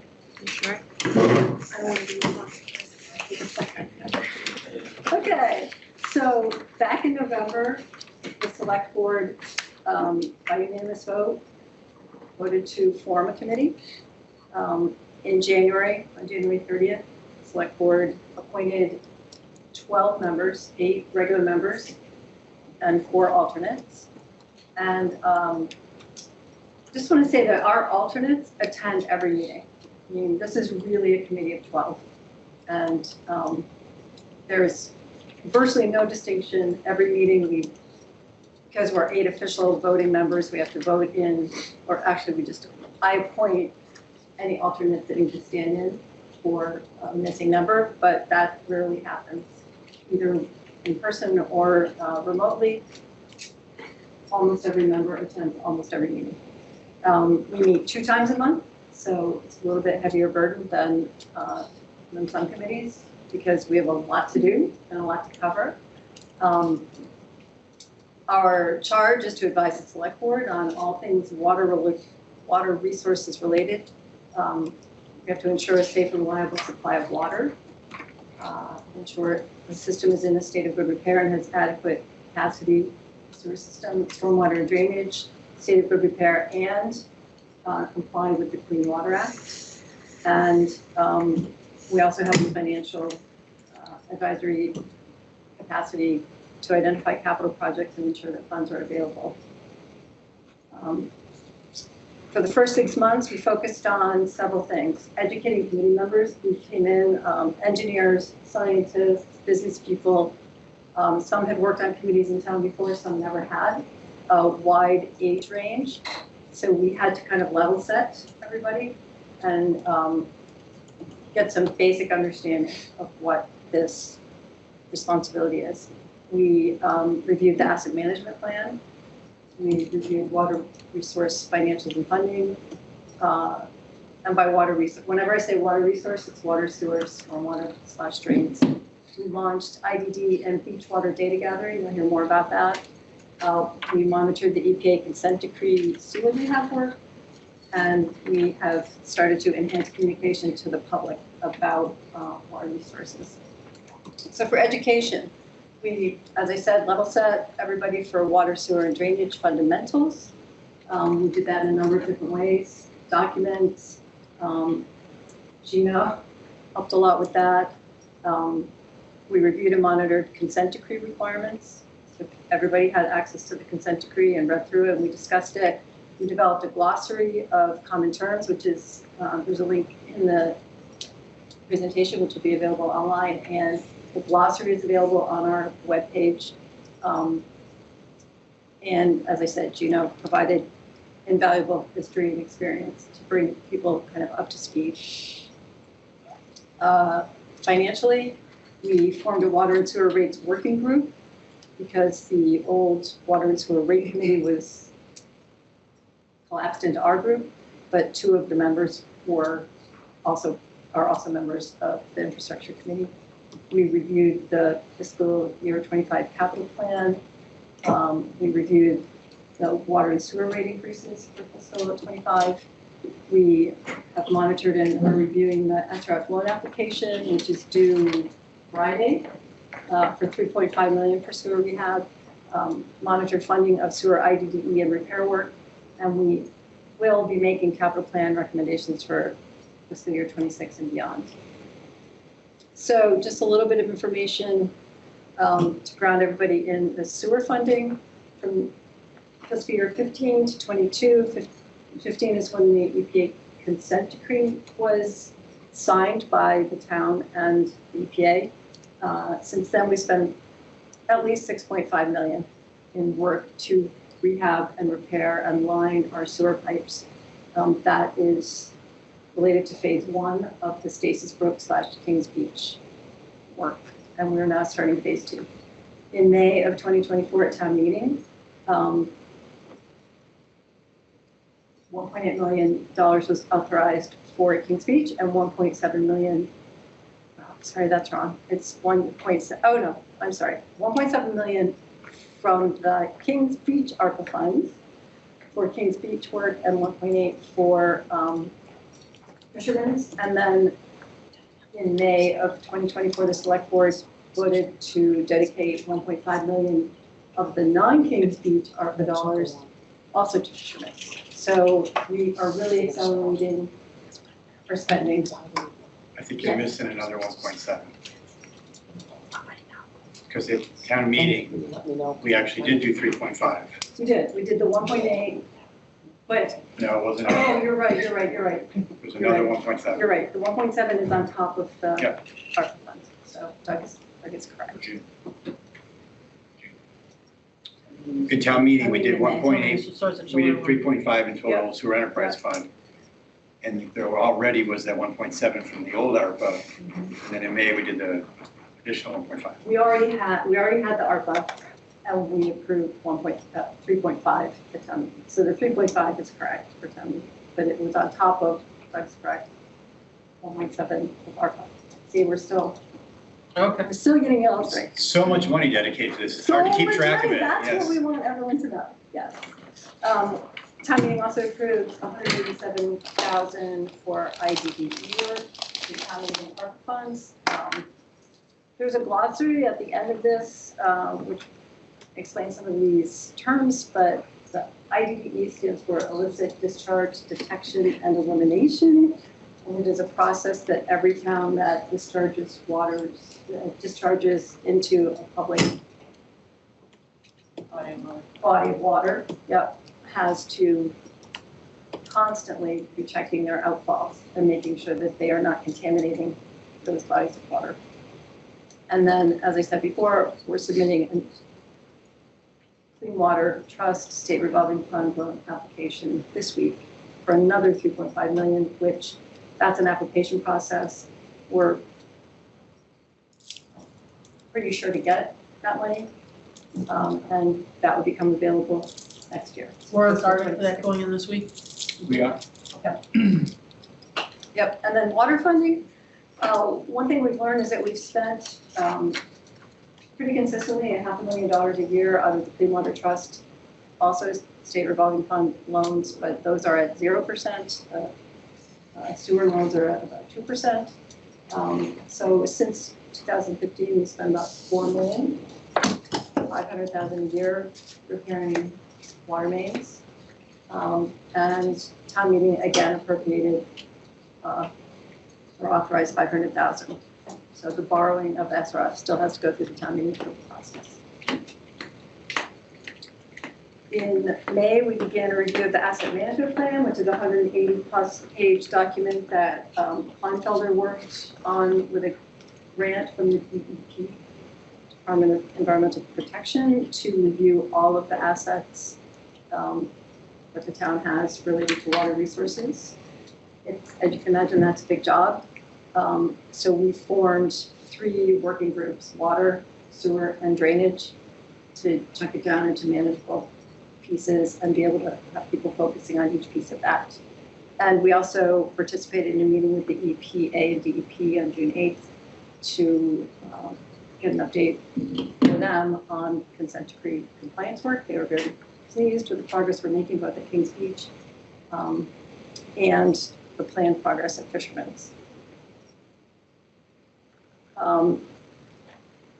So just a little update on the consent decree work related to Kings and Fisherman's. At that meeting, we discussed Kings Beach Phase 2. That is a design and sampling process, testing water in manholes and in the outfalls, putting CCTV cameras up all the sewers in that area, and identifying areas of concern. The next step is putting cameras in the drainage pipes and doing smoke and dye tests to really pinpoint the areas of rehab focus for Phase 2. The design should be complete by December, with the work starting in the first quarter of 2025. The Marshall outfall, which you will hear a lot more about a little bit later in this presentation, but the Fisherman's Beach project, which has been ready for a number of years and the problem has been known for some years. The bid process is starting next week, and we believe the work will be starting in the fourth quarter of this year. And Cassidy Park outfall, which is the one at the far end of Fisherman's, that IDD work, the sampling of that outfall will begin this fall. Is that, are both of them, can I ask a question? Yes, but yes. Is that, both of those are part of the 1.7 million? No, 1.7 is just related to the Marshall Street outfall. I think that's the one related to the 187.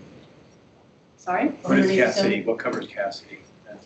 The 50,000 that came. Oh, it's in like MS4 type, okay. And then do we have 187 in our capital for? Yeah, but it was 187, and then we pulled out 50 of it and used ARPA funds, and then the balance is 130. That was a pretty long. Okay. And the 50 is for the rest of Fisherman's, and then the balance of it is for the rest of town. Like the area, they call it the areas beyond Stacy's Brook. So the first chunk is the Cassidy Park outfall. I just want to ask a quick question on the IDDE work. Does that really, is that pretty much just going in and you're checking manholes, you're checking areas, and you're testing what's in there? That's a big part of it, but that's not all that it is. No, there's smoke testing, dye testing, Okay. really trying to pinpoint where the issues are coming. When you find an issue through the sampling, pinpointing where it's coming from. Okay, got it. The elimination, it's investigate. And that's been actively happening all summer. Yeah, you'll see the box truck going down the street. That's part of, Full cover, that's what's happening there. right, that's part of the Kings Beach Phase 2. Okay. The 187 is yet to come, that starts in the fall. Okay, and then, as many of you know, we have a big project going on, which is IDDE and beach water data gathering. So one of the things that we discussed in our community is that, we know we have some issues with beach water. We want to know more about those. We want to be able to give people comfort level knowing that fishermen's status is commercial alcohol. We found out a year ago tested very, very, very high for bacteria. But we also felt like if we could bring that testing in-house, we can bring down the costs and give ourselves, with UPW, the capability to do spot checking when we think it's warranted, when and where we want to do it. We don't have to wait for client to come in and do it for us. We don't have to send it out and spend hours to get it done at state lab. Chris was instrumental in helping us to set up this laboratory. And using that laboratory and using the testing equipment that we purchased, or that town purchased. Sean's approval. We're testing 6 locations at Fisherman's Beach daily. We have done testing at outfalls with flow at Preston, Eisman's, and Fisherman's. And we have tested Eisman's Beach specifically, the beach water, at 3 locations on 2 occasions so far. We launched the Fisherman's Beach Water Quality Dashboard, which is available on our website. Matt Helen was instrumental in helping us to set up all the technology that's related to this. And it's really specific knowledge base, and we're really fortunate that we have these 2 guys to help us with this. We installed a weather station on the pier at Fisherman's Beach this week. Our team did that, and we've met with the Board of Health to discuss the public health impacts. We are using, as I said, the in-house capability to enhance IDDE efforts, and we analyze data to understand the factors that are affecting the spread of contamination. We have a whole section on this, so if you want to ask questions, if you hold them until we get to that section, you'll get a lot more detail. And then for communication, we designed outfall warning signs for beaches and outfalls. We've had 10 installed at Kingdom Fisherman's. In the next part, you'll see an example of that sign. And we have signs on order for remaining outfalls. We developed the glossary of terms, as I said. We launched the dashboard. We used technology to present historical testing data. That's in process. Matt's working on that. We have the capability to slice and dice the information that we're getting, both from the testing capability and from the weather station, and we married up with tide charts and really try to understand what's going on when we have contamination coming out, what's happening to it once it gets to the beach and gets into the water. So that is definitely ongoing. And each working group is going to be responsible for enhancing communications in their specific area. And we are with a meeting with the Board of Health on August 21st. So this is really just repeats everything that I said. It wasn't really until I started listing and talking to people about what we've accomplished that, for a really new committee with people that had never worked together before and something that hadn't been done before, I think we have accomplished quite a bit in the first 6 months. Are there any questions on to date? I have questions, comments. So I first want to say I want to thank you all, Dr. Bockley, Chris, sorry, Matt, and all of the volunteers.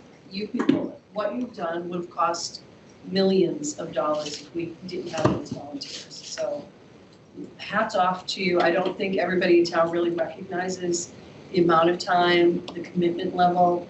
I mean, we're testing beaches based on, something you created, Chris, right? Like, that's enabling us to give you, to give this dashboard creation. It's astonishing, really. And I want to thank you for your commitment and for your time.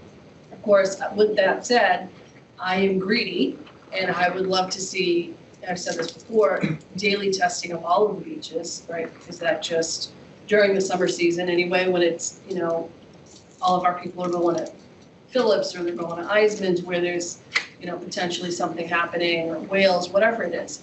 I just think that, it's on us to make people aware of what potentially they're swimming in, right? And that's why the signage was a key piece that I feel like we talked about for 2 months, and, you know, we're halfway there to getting the signs up, and we're like, you know, swim season's almost over, right? So, while I just commend you for all your work, and I thank you for it, and just, I mean, it sets the bar for other towns, the way you created the system. And that's been recognized, I think, on a national level at this point, but I want more, right? So I want to see how we can really continue. Because we hear you and we've heard that and we talked about it a lot. And let me just do my last slide for this section, and then we'll delve into details and we'll talk to you, because we'll get into all kinds of questions. Menu of options. Menu of options, and also the data that we've got. We really want to be data driven because we want to be fiscally responsible and we want to make choices that make sense. So just go to what we're planning for the next 6 months.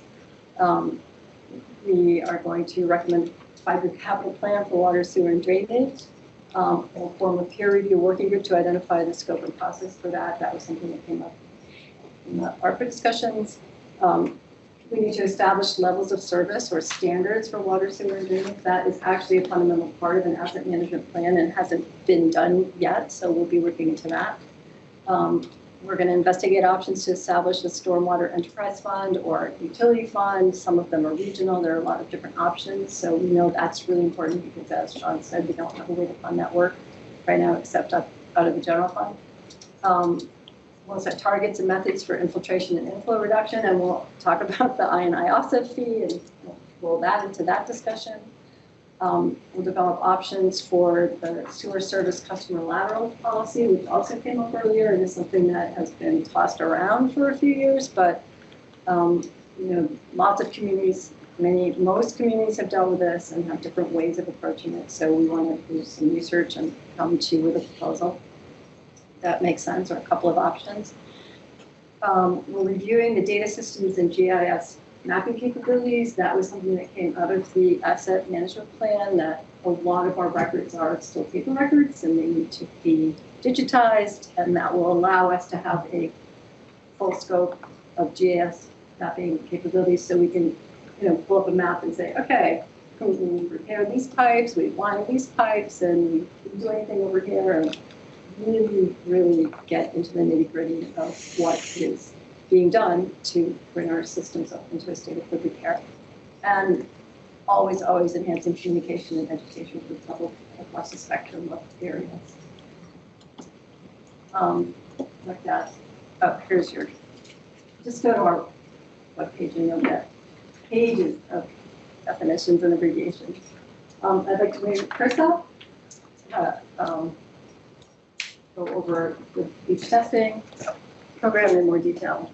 Okay, before we jump in, I just wanted to thank so many parts of the town government who've been involved in this so far. It's been a really extraordinary thing to see so many people work together, and you know, it's been a puzzle to get everything together, and we've done it really quickly, but it's been extraordinary to see support from the select board, extraordinary support from the town administrator, extraordinary support from the DPW, the health department, the Board of Health,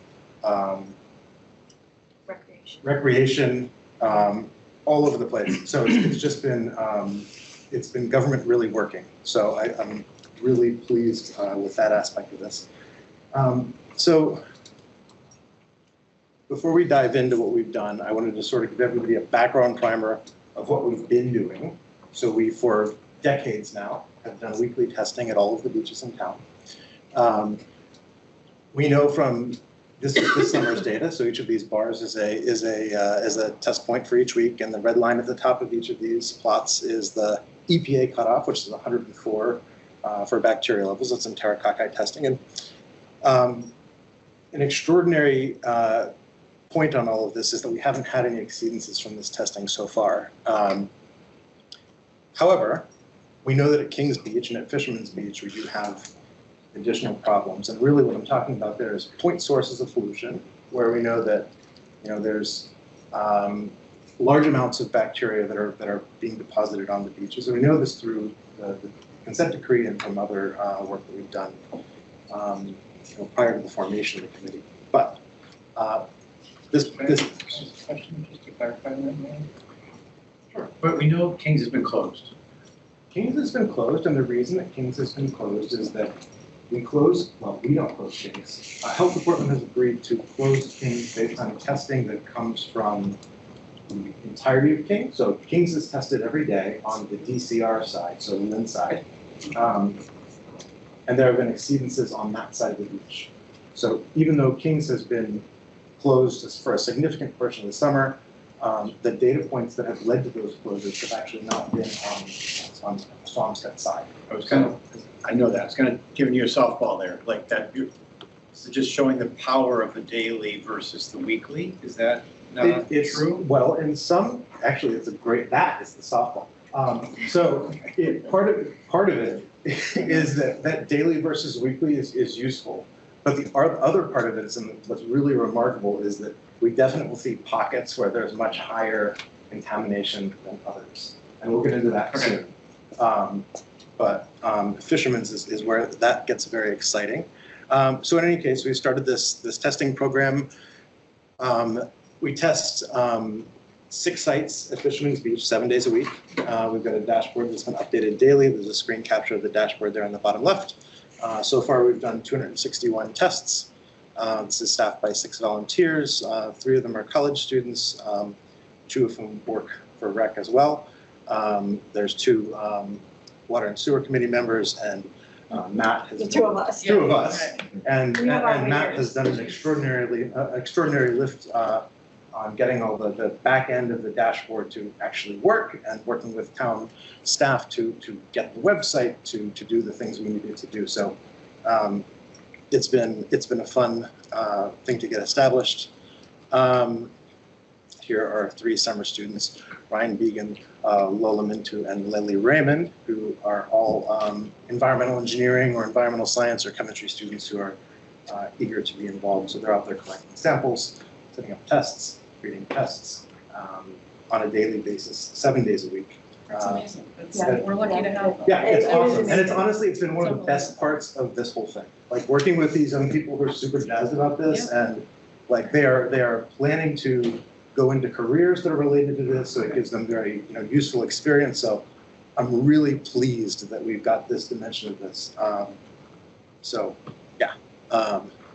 Can't thank them enough. This is data that's generated from outfall testing. Outfalls, as Liz mentioned, are pipes that empty out onto beaches. And so we've got a handful of outfalls across town. On Kings Beach, we have 2. There's they form the confluence of Stacy's Brook. So testing on 2 days in July, or here we tested all the outfalls. We tested Lynn, so we can see what's going on here. So this on is both saying sides. that Marshall Street is that much worse than Stacy's Brook Lynn on the Yes. east side? Yes, and so what I really want to highlight, actually the take home, thank you for pointing that out. The Marshall Street outfall on Fisherman's Beach is 700 times higher than what's coming out of the Cassidy outfall, 465 times higher than what's coming out of Iceman's, 384 times higher than what's on Preston, and 141 times higher than what's on Kings. King's Swampscott. Kings Swampscott, sorry, yes. Which is the only one that we have any ability to control. So King Swampscott's clean.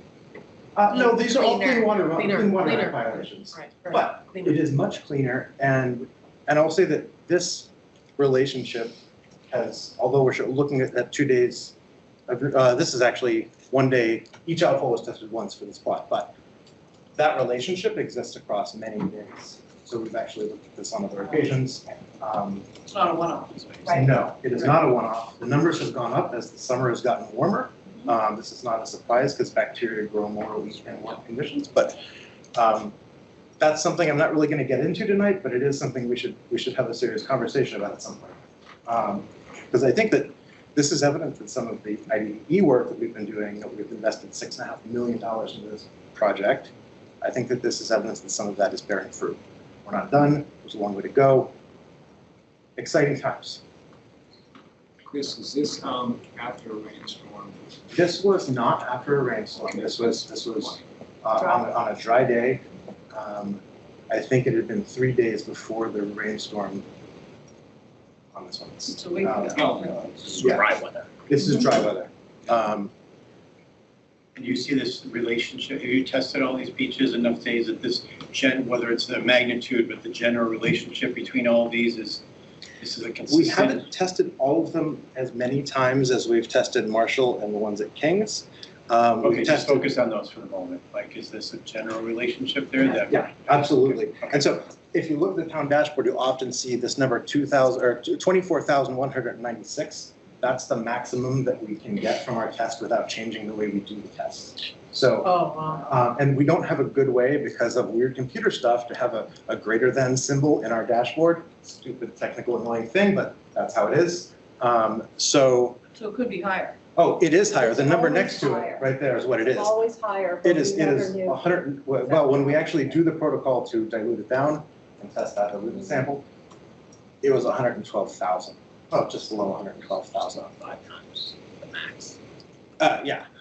Yeah, so, Thank God for ARPA money. yeah, I mean, I think that, yeah, so when, If you recall, can I just step in a second? If you recall the tests that we did 2 years ago at the Southfall that were reported to the UK last a year ago, they were 120,000, 177,000, 140,000, and you were like, how can that possibly be? So this is not inconsistent with those results. It's getting better. Okay, that's just one day. We didn't test fun. every day. Thanks to that ARPA money test, yeah. Well, so, and yeah, it's astoundingly high.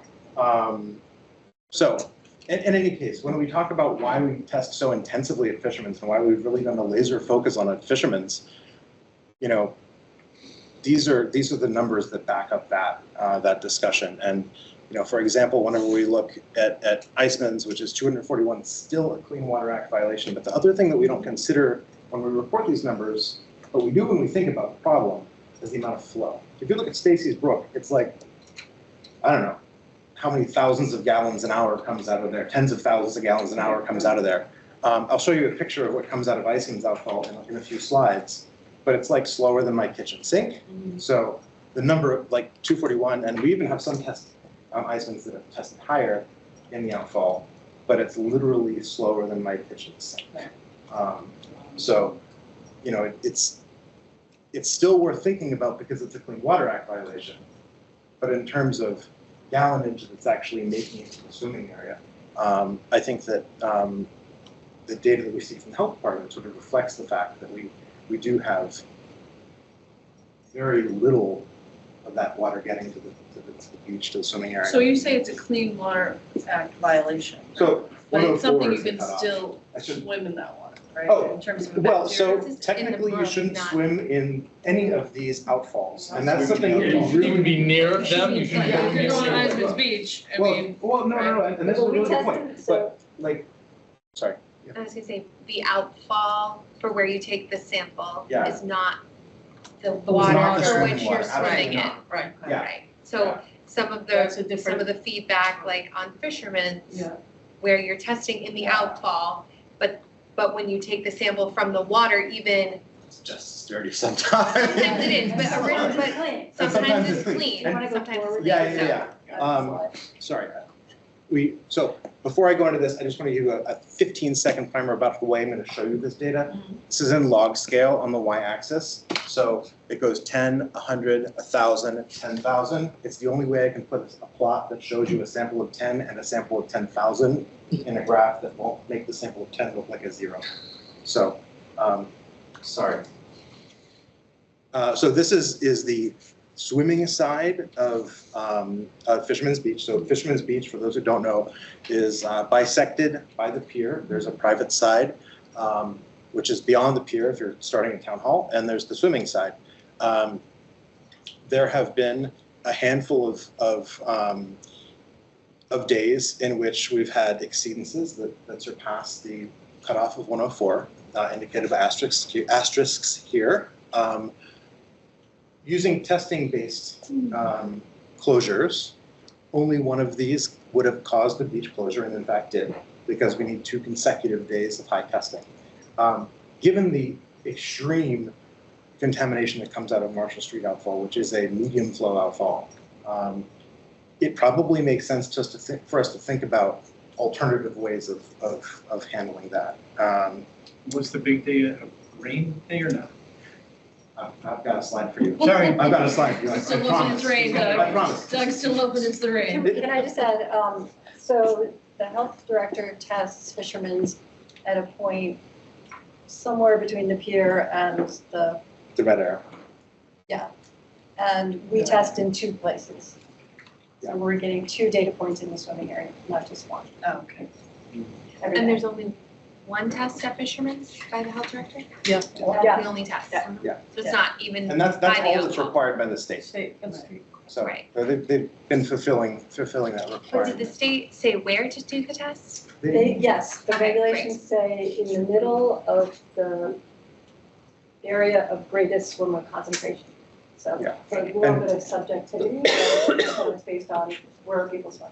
And for all of these, you're supposed to walk out to a depth of 3 feet and sample 12 inches below the surface of the water. Okay, so now if we look at all 5 sites across Fisherman's Beach, we see that the story is a little bit different. On the private side, especially on where the green arrow is, you can see the green bars in the histogram here. These are all offshore of that outfall, where we have exceedances that sometimes max out our tests in the water. And so this was a really, there was a great move made by REC and the town to move their stand-up paddleboarding program. It was a hard choice to make, I think, but it ultimately paid off hugely, because if you look at the number of bars here that are either yellow, green, or orange, that are way above the standards, we really sort of dodged one there. So it's just a nice instance of the information actually being useful on an Great operational call, Sean. basis. Yeah. Looking at Iceman's, which is where the paddleboarding program moved to. So on the left, with the black bars, we have the health department data, which Jeff Vaughn tests. Those numbers have been very clean. So 104 is our cutoff. The highest one we've observed there is 31. So that is sort of consistent with the differences in outfall concentrations. And our arrows here, blue, red, yellow, are the different positions on this histogram here, these histograms here. So 20, 20, 30, and 10, 10, 10. And so anytime you look at 10s on this data, by the way, it's similar to the situation with the 24,000 number. We can't say 0, we can say less than 10. So that's where that 10 number pops up a lot. Sometimes we've got no data that supports there being bacteria there, but our ability to say so stops at 10. So we're saying here that based on the weekly testing at Iceman's Beach, having paddleboard there is safe to do. We're in good shape there. Absolutely. Not only that, but since the health department only tests one location, we felt like it was important to test multiple locations. And when we did that, we saw the same thing. What is your opinion on, should we be testing here more than just the once a week? I mean, we're hearing from many people that they want to see testing, they want to see more testing. But are you saying that it's clean over here, we don't need to be testing? I would take my 1-year-old swimming there any day of the week. I would take them there without any more data than already exists. I wouldn't hesitate. I wouldn't think twice about it. I would also never let my kids play in any outfall on any beach, and I would also not take my children to the beach after a rainstorm. And those are the 2 pieces of information. If we get 2 take-home messages that I want everyone here to drill into every constituent that you talk with about this issue, avoid the outfalls, do not go to the beach after it rains. That'll cover most of it. Yes. Chris, so after a rain event, Yeah. I hear you. So how many cycles do we need for the beach to test clean? Is that a softball for you? That is a softball, and we're gonna get there. I promise. It's great. So there's a fantastic slide at the end of this that's way too complicated, but it shows the relationship between bacteria and rain. And the punchline is that we often get rainstorms that influence bacteria significantly. They drive up our counts. They drive up our counts starting almost immediately, Sometimes they clear out in a day, sometimes it takes 2 days. But if we were to start thinking about this in terms of rain events, we would be much, much, much better off. Got it. Can you just speak to how you do the testing at Eisman's given the tides? We go at low tide. You go at low tide so you test from generally the same spot? Well, where these arrows are is where we Yeah, test but I mean, like, the tide's always low, so that's I'm just trying to get at why the data sometimes is Generally try to delayed. test around low tide because then we can get the outfall. Yeah, and then you guys take those tests and they need to cure for 24 hours and then the data then you read the data and then the data gets uploaded. So that's why there's not a consistency to why the data is not always available at 7 a.m. every single morning. Yeah. There's a 24-hour delay, I mean. At least. yeah, but I mean, 24 hours. at least 24 hours. So depending on the tide, it could be greater because. And there are definitely operational ways to change how we do that, but those ways are not like the way we do it. Yeah. Right. Yep. But if So- you're not testing at high tide, does there make a difference if that outflow isn't actually flowing into the water? I don't know. I think that the amount of water that comes out of the outflow is probably pretty consistent as long as there's not additional rain. Maybe the tide washes into it to some degree and comes back down out. You know, honestly, we've only tested Iceman's a couple of times, and so we don't have a huge wealth of information like we do for fishermen's. At fishermen's, we're not quite as picky about the tide cycle. We just want to make sure that we can still sample Marshall Street so that we can get everything to light up again. I think my concern is if the tide is in, does it light up even higher? I think that that's something that sorry. The opposite of that might be that when the tide is higher and the water is going in, it actually dilutes the bacteria count. And Yeah. I hate to say that And when I'm talking dilution about is the solution, but Oh, dilution is a solution. for pollution, we've heard it many, many times, but I'm saying that might skew the data. I mean, there are many, many, many factors Or that could it might- influence. It also give us more, I mean, I would like to know if dilution is the solution. Well, dilution is clearly some of the solution, right? We know that once it gets out there, it Fixing the starts pipes is the getting solution to moved. pollution. Well, Yeah. if you listen to select board meetings, we're in favor of fixing pipes. No, I know. I'm not trying to pick on you guys. Alright. I'm sorry. But one of the Oh, things no. that we don't have enough information on is what happens at high tide, what Right. happens at low tide, what Right. happens if it's really calm and there's no wind and there hasn't been rain in 3 days and maybe it just gets out there and Right. sits. Yeah. Or if there's Yeah, a. and really to the It point of is. sitting, one of the things that we see at Fisherman's is this, you know, pockets of pollution that come up and then they're not present. Fisherman's Beach is 2,000 feet long, less than 2,000 feet long. It's a small beach. Yeah. Like we're testing 5 sites and we're getting wildly different numbers. At one site, you know, 200 feet away from another site, it can be less than 10, and another site, it can be 24,000. Right. Wild. And it So tends to hang out at Cassidy. It- By the pier It tends too. to hang at the Well, pier, Marshall- Pier is holding. but also at the far Cassidy Yeah. Park outfall, because I think because of the way the rocks kind of curve around, it tends to kind of hold it. Yeah. But I think that to get to some of these like more sophisticated questions that you guys are asking, if we want to start diving into that, we really would need to test many sites at each. So it's Sure. like kind of gets to this question of like where is the sweet spot for investment?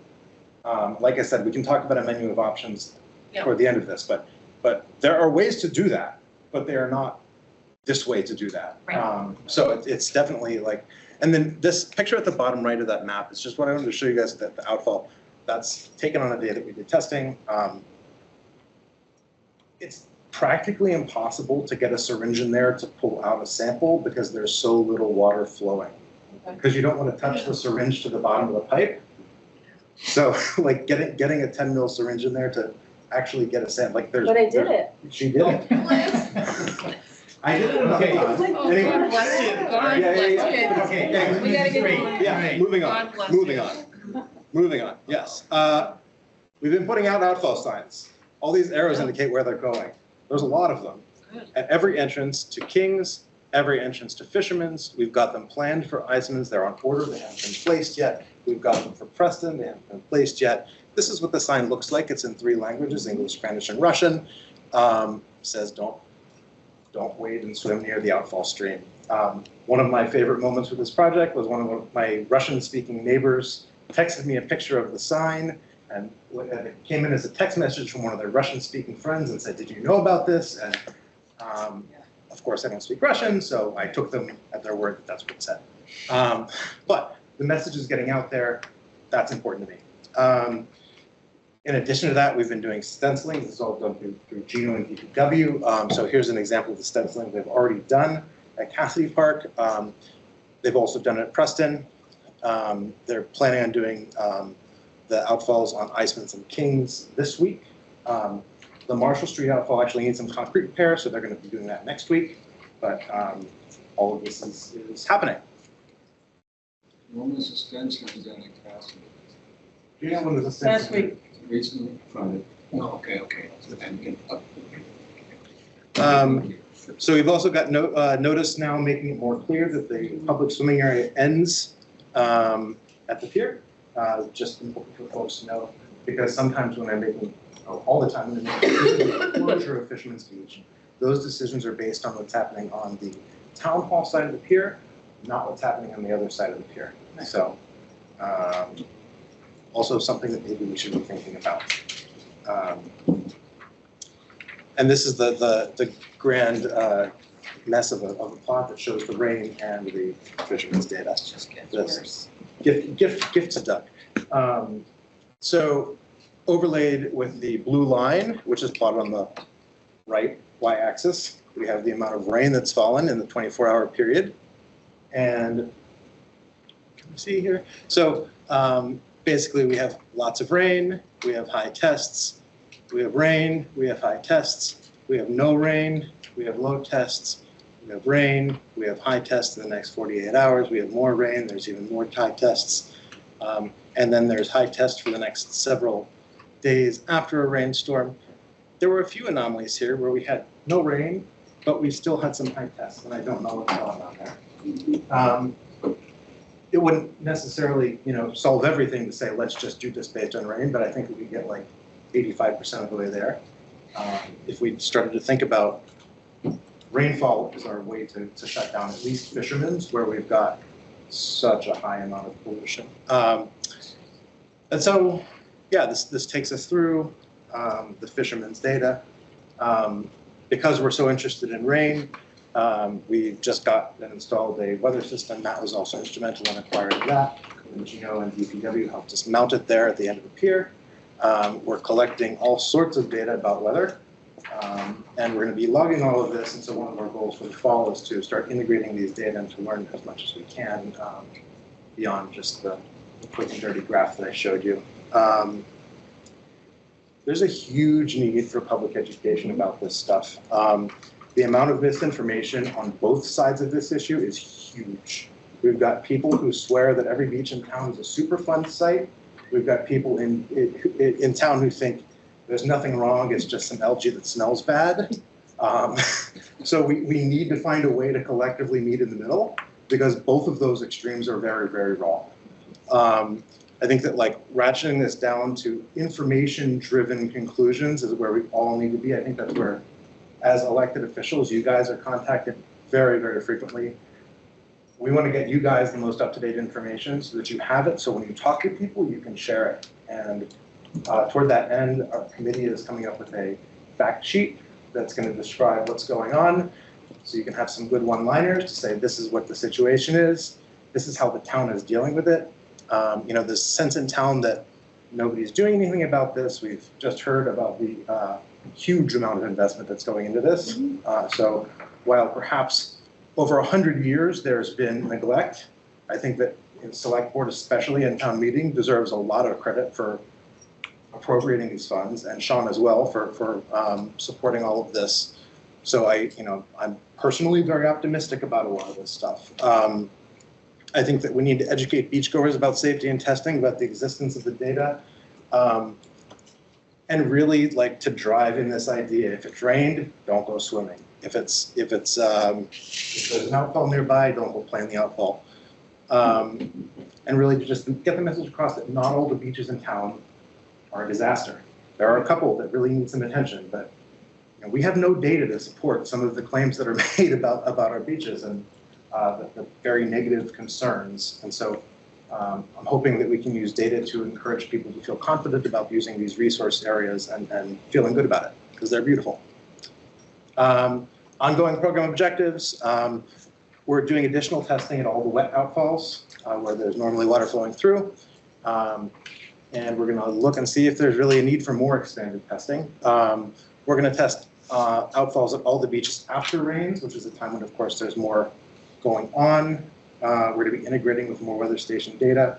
We specifically want to work on outreach with the environmental science teachers at the high school and middle school, because I think that there are clubs and teachers who would be really excited to learn about this, and to have the lesson in the context of their hometown would be fun and informative.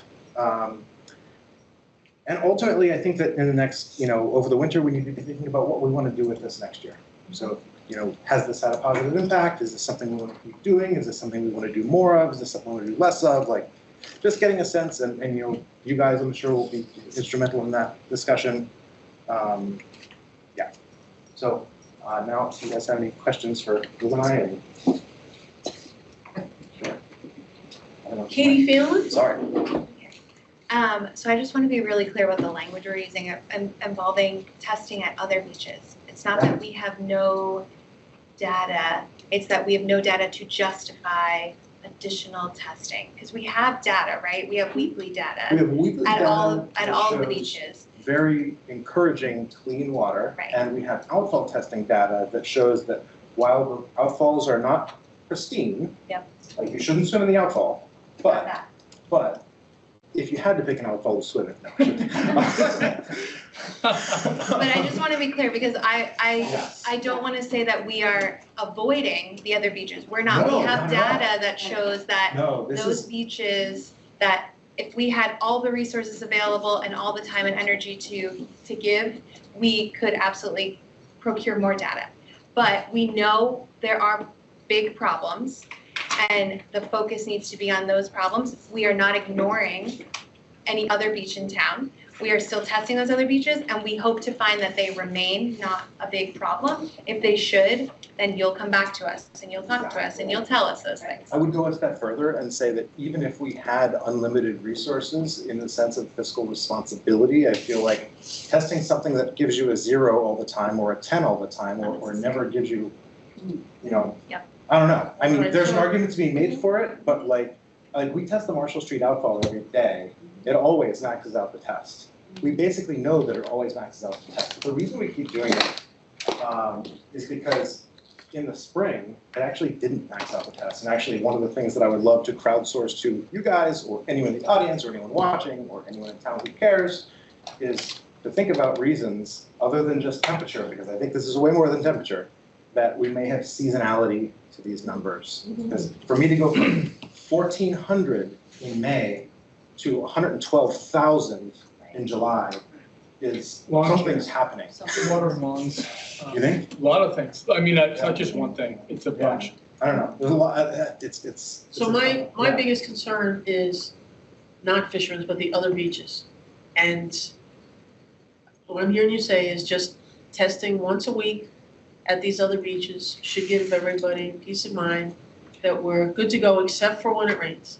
Yes, and except for the exact proximity of the outfall. And there are always going to be people who want everyday testing. I would say, if we do everyday testing, let's do it in a smart way. Let's find a problem.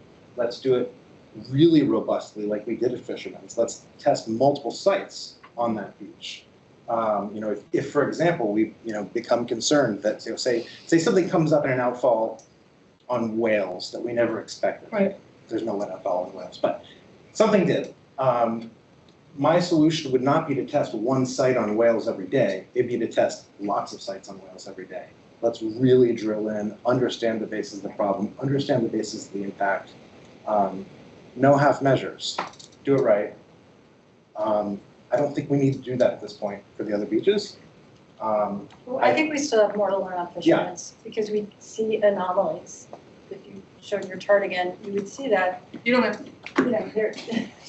There are times where there's not rain and we have high readings, and it's you know, it's at Cassidy, or it's next to the pier, or it's down at the other end, and it's confounding. But I bet you guys are working with Gino to think about where those outfalls really come from, tracing it back. Like, is it coming from the golf course? Is it coming from, like, where is it traced back to? So one of the really cool things that's been happening that sort of we touched on briefly, but what Kleinfelder works on is to go in and open every manhole, test every manhole, figure out when you go from a high test to a low test, or from a low test to a high test, and looking at the direction of the water flow in the storm drain system, direction of the, to figure out, if you think of this as a big tree, like where is the driver? And that's sort of part of this whole I&I thing. And they're testing for bacteria, but they're also testing for things like excreted pharmaceuticals. It's really neat, and they're being extremely surgical. So, the call with the EPA that we had to discuss all of this, they were surprisingly positive. I mean, considering that we're in a consent decree with them, I think that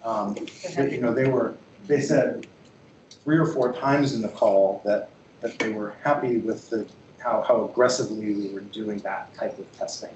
So I found it very encouraging. I have two issues. That's right. One is proper signage at the beach after a rainfall. But so I'm gonna talk to Sean about that after. We just ordered signs. No, after it rains. Oh, After it yes, rains. but for, you mean to be posted immediately after it rains, or? Well, sorry. Yes, that's what I'm talking All about. the signs say anytime it rains, be Right. careful. The signs we ordered today say, do not swim. We don't recommend swimming 24 to 48 hours after heavy rain. Actually took out. Permanently posted to say that. Yeah, so there's a permanent one, but I actually agree with you, Mary Ellen, that it would start to make sense for us to really seriously consider using rain as a thing to post. And to that point, keeping in mind the 24-hour lag and the fact that sometimes a contamination event only lasts 24 hours. If we test a beach after a big rainstorm, we get our data back the next day. It's terrible. We take another sample that day. Right. It's beautiful. We've now closed down at a time that, we missed it. We missed it. We missed the difficult So parts. you're saying to post another sign after rain saying, A big sandwich board. I'm I'm saying saying, put a sandwich board out there that says, don't, please, swim in this water don't today? swim, you're swimming at your own risk. So if somebody just happens to get out of their car and, this happened recently. The guy was out there with his kid swimming, and I went down and said, you might not want to be doing this, but I think that there's a sandwich board there, just getting people Many communities across the country post their beaches because of rain. They preemptively post because they know that the rain causes bacteria to spike, and they won't catch it in a test until the next day. So my other question or / issue is, at Kings Beach, I would like to have data showing that the swimming water, the Swampscott swimming water at Kings Beach, what is that? Is that polluted? Is that not polluted? High bacteria? I'd like to actually know for ourselves what that means. We closed that beach just to stay in regulation of so there's no confusion. 2 years ago, we kept it open when Lynn was closing theirs. Last year, we decided, just to avoid any confusion, we're gonna close it down. I just want the data because, especially if we have development or hotel come in, I'd like to make sure that, we are pretty clear that where we can say bacteria is high or low. We would have to do multiple sites because because you have the outfall right there. We know the outfall is contaminated. Right. I mean, one spot isn't gonna, I don't think, tell you what's really going on. Although we do have an inkling, right? When we do test the one time that Jeff tests on the clear Swampscott side, the readings are dramatically lower than the outfall. So I don't know if we. Yes, just like in Fisherman's, there are these Exactly. anomalies. Yeah. I would be hesitant to judge based on, a handful of data points. We have 5, from one site. I really think that if we're gonna dive in deep, we dive in deep, that would be my advice. And do a couple of sites, continually monitor the outfall, and continually monitor those outfalls to make sure that we're keeping track of our I&I responsibilities and our IDDE responsibilities. There have been times when Stacy's Brook on the Swampscott side has been below the 104. Wild. But there have been times when you literally could have been swimming in the pipe. I'm not suggesting it, but we've seen the data for that. So, you know, that's, it doesn't really matter because we have 2 pipes there. And so, anyway. I think it's an equity thing too, because you're saying if the Swampscott side can be open, I mean, that beach is accessible to more public because of the way the parking is. The same thing at Fisherman's, right? Like the what's left of the Swampscott beaches are permit only, basically, right? Like just for Swampscott residents.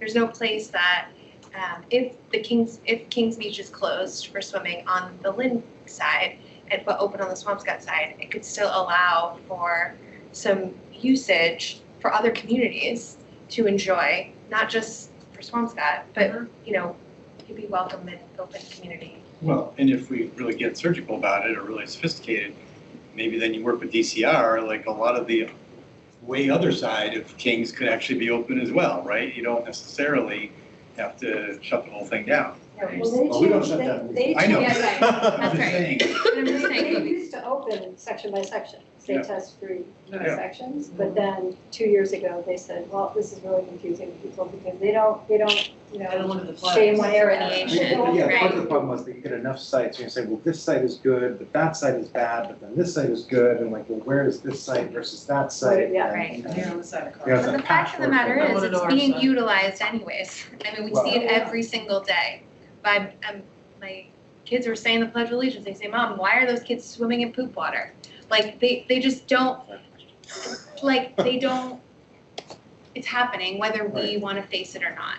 So if we could think about a responsible way to have sections open, it might allow for, now that we're more educating more folks about it, putting up signage, really bringing it to the forefront of a lot of news outlets and things like that, maybe it's a better recipe for opening sections than we were 2 years ago. My biggest concern about that, and like the entire section thing in general, is that sometimes, like, in the 24 hours that it takes, it's not like the same section is always contaminated, it Yeah. shifts around, so, anyway, I think we've taken up a lot of your time. Do you guys Yes, have any so, more? hold on a second, we have, someone has their hand up, AA.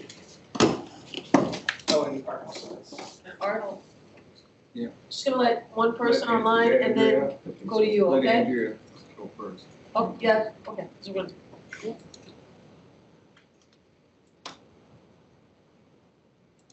Andrea, I think you can talk. Hey guys, can you hear me? Andrea? Can you hear me? Yeah. Okay, perfect. First of all, really appreciative of this comprehensive report of what's been going on. I think it adds a lot of color that we were previously missing. So really appreciative of so many players who were able to put all this together. I just had a couple of comments as I was listening and recommendations. One, Chris, when you talked about Fisherman's, how it was generally, you know, we'll call it better at the outfall before the summer. I wonder if seasonality of real estate has a play here, because obviously we know that some properties are seasonal, right? A lot of people just travel to Swampscott for the summer months and then they leave again. So I wonder if that has any role here, and perhaps it might be worth investigating, like if there are a large amount of properties on Fisherman's Beach, which properties, and perhaps that might be a good starting point to try to tackle some of the issues there. Throw that down with water use or something.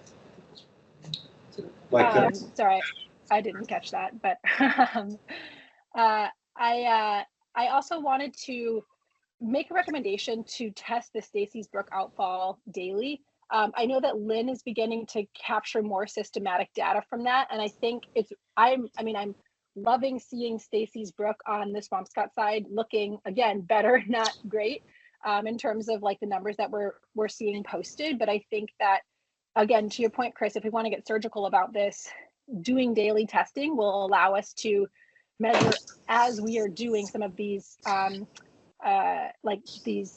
the work that we're going to be doing.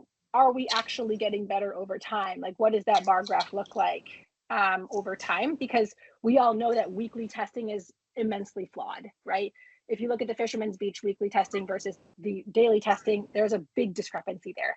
So I do think that that might be an issue. That might be a situation where it's warranted to spend another $5 a day to test Stacy's Brook itself.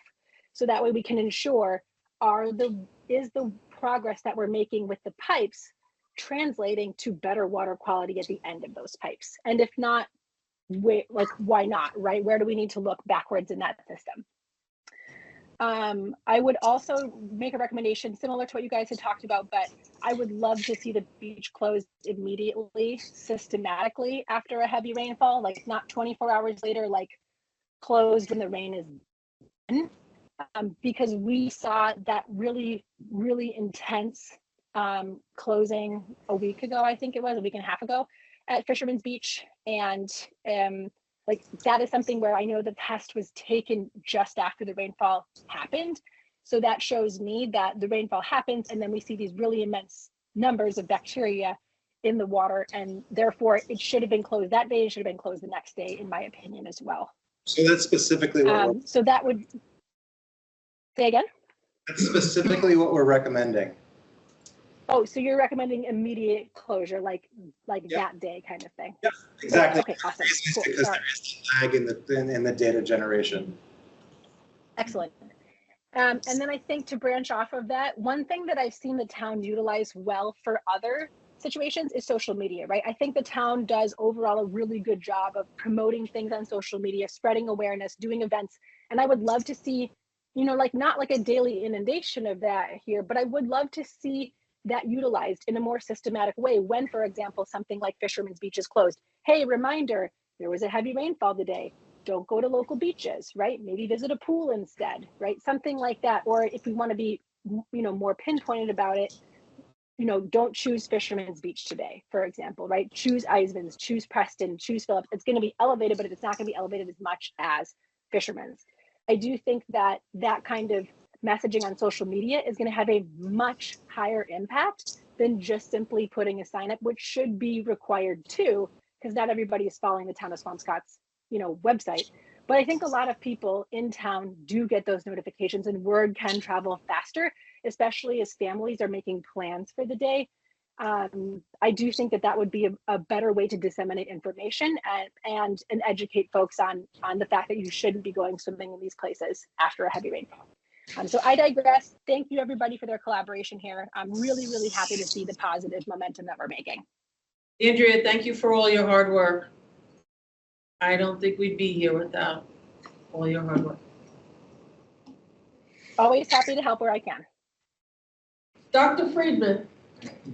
Thank you. Art Friedman, Precinct 4. First of all, I want to thank Sean for getting the funds for the testing. I also want to thank the Water and Sewage Infrastructure Committee for getting this going. I think it's really important. It's a really important part of this whole process until we get the pipes taken care of. And I wonder whether we could have a flag maybe on top of the fish houses or somewhere, like pointed out red or something right away without, you know, because the signs are going to be there. But if you have a flag, people know that it's no swimming. You know, fish house somewhere there, I don't know, here, but somewhere, boom, right away. It's down when it's not. But somewhere that the public knows, as you say, the rain. But then kids aren't going to read it. I'd go a step further and say it would be great if the flags were the same as the ones they had at gates, so that there was no ambiguity. We literally buy the exact same flag that they have, and everyone understands. I think a good flag, like a gale warning sign for boaters, but for the pollution would be great. And you mentioned earlier, just briefly talking with you, that there are some ways to get quicker testing results. It's going to cost more, obviously, but maybe we can think about that next season.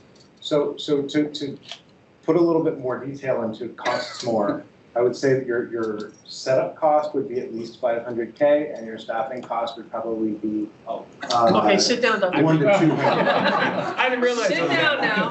So possible, yes, and Chicago does do this, but Chicago is very different than Swampscott. Yeah, I didn't realize exactly. But I do appreciate what you're doing, and I think it's making a step forward until we can get the pipes. And also you mentioned to me earlier, talking that some of the work that has already been done to mitigate it has made a difference in Stacy Brook and the Swampscott side, correct?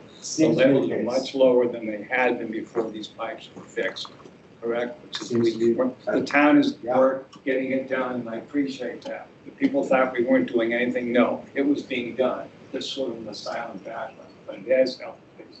And Gino's been working on this, and Sean's been working on this since 2015. Yeah. This isn't new. This isn't done in the past 2 years or 3 years. No one individual in this room has driven it all. This has been percolating for a very long time. Are there any more questions? Yes, just one. Andrea had mentioned daily testing at Stacy's Brook. And we had an earlier part of the presentation that talked about the design phase ends for phase 2. And in December of 24, construction would start in Q1 of 25. It makes sense from that perspective, since construction is going to start in Q1 of 25, potentially look at the daily testing next year. So starting in April or May, to see if the impact of phase 2 construction is.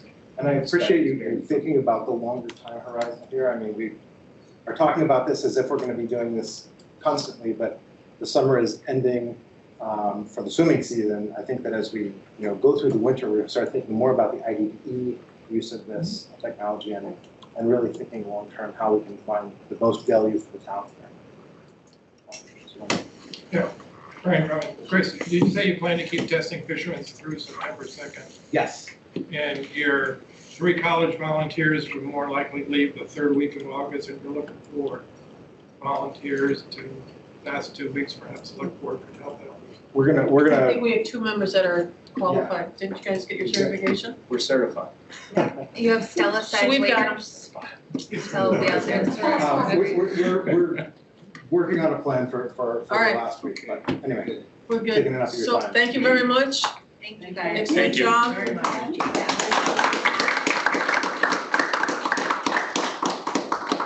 All right, so with that, we are going to skip the town administrator's report What? because of the late agenda. That is twice in a row, so I Oh, feel. boy. He actually does make do that.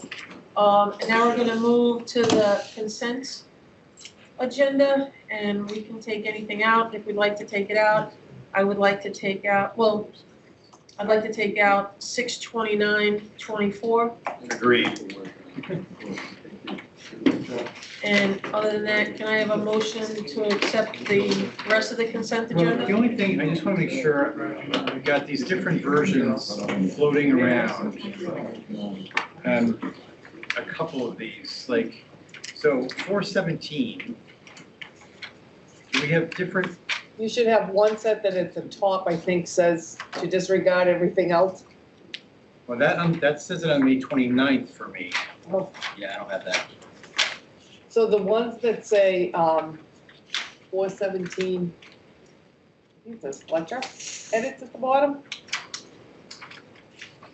Right, we've had 2 different versions floating around, right? Mine are have- One with extensive comments from one That's the person one. at open meeting, public comment, and one with more normal abbreviated comments. So I think what it is the comments are, the question is whether or not to roll the comments from a resident comment into an attachment or to have them posted into the minutes. And I have sent in to have them posted in the minutes because the individual was actually here, making the comments. They didn't email it in or anything like that. So that's what we have here. I appreciate that distinction, for sure, between being here versus the email. On the other hand, like, does it mean that we're gonna like verbatim put in the minutes everything everyone says at public comment then? I think if someone stands up and says, this is my public comment and I want my public comment added to the minutes, that's what we need to do. I personally don't believe that. I think we've had a good process where we've summarized the comments. If there's an attachment, we can attach it to the minutes. But this would be a diversion of previous, the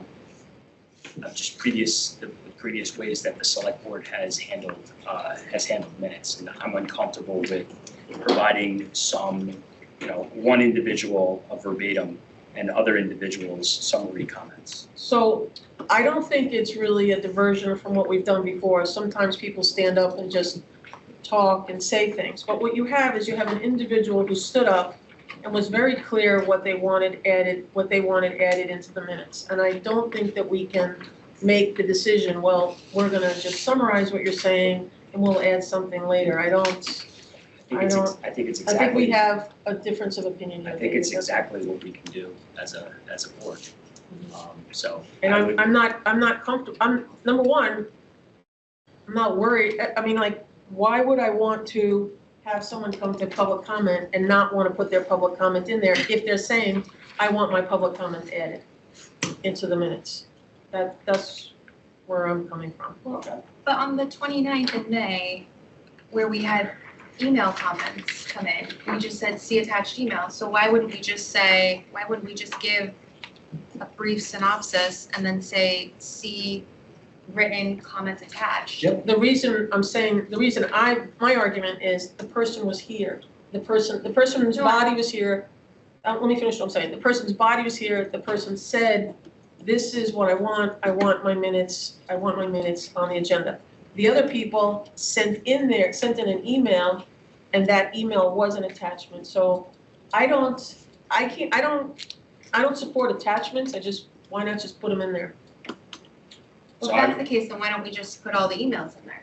I'm good with that too. I mean, I just think for consistency's sake, let's just pick away and stick with it, rather than doing something some way, just so it doesn't feel like anybody's. I'm good with that too. You know? I agree, so I would, I don't know which way we do it. so I would make a motion for the meeting minutes of 4/17 to summarize and add the comments in full as an attachment. Wait, that was just. Wait a second, that was a little different than where I that's thought we not were what we going. just said. Yeah. So I think what you're saying is My motion. we're adding. I'm sorry, all right. you're right. Go ahead. So does anybody want to second his motion? All right, so let's So go. I think the flip side of the motion is in any of the minutes where there is an email that will be attached, instead of attaching it, it will appear just as the public comment on. In public comment. This doesn't have a date on it, so I don't know which one this is, but 417. 417, thank you. So it will appear just as in 417 where it'll say the person's name, their address, and then the email or their reading of their statement will appear in full in public comment. And going forward, we'll try to maintain that. So if somebody comes and reads something from public comment and would like it to be verbatim into the minutes, they should say so, and then they should give it to Diane or email it to the select board, and it will appear in the minutes verbatim. Is that a motion?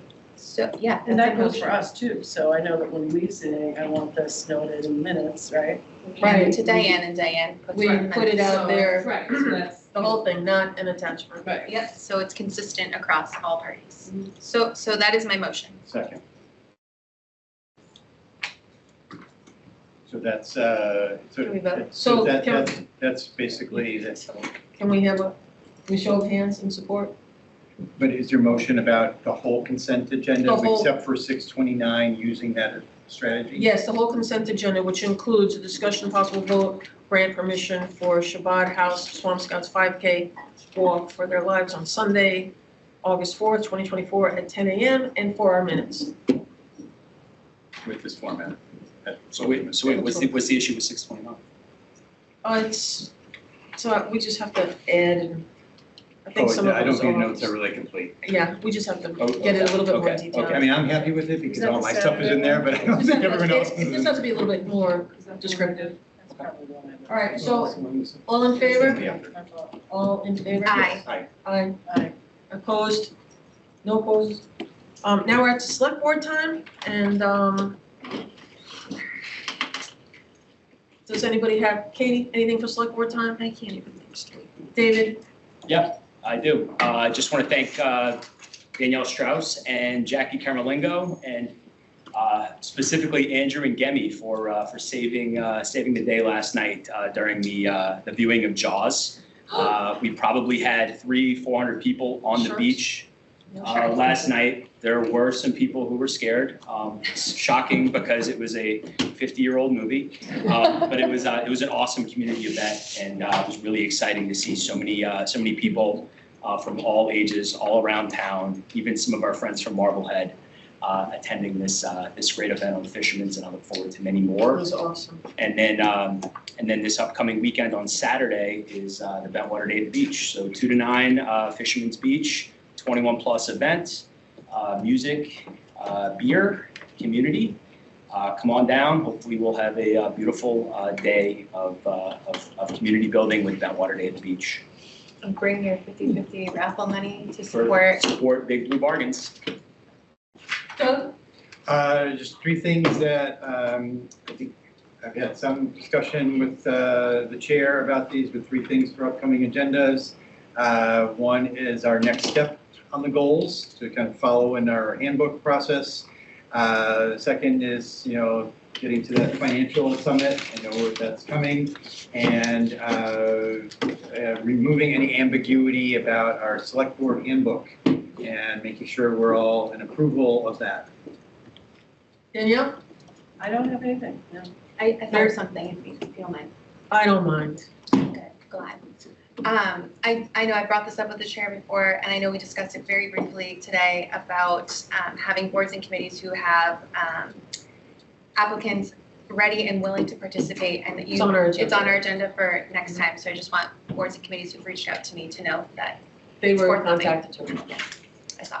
And, Sean, if there's a possibility if we could get recreation to run that new machine to show the Olympics?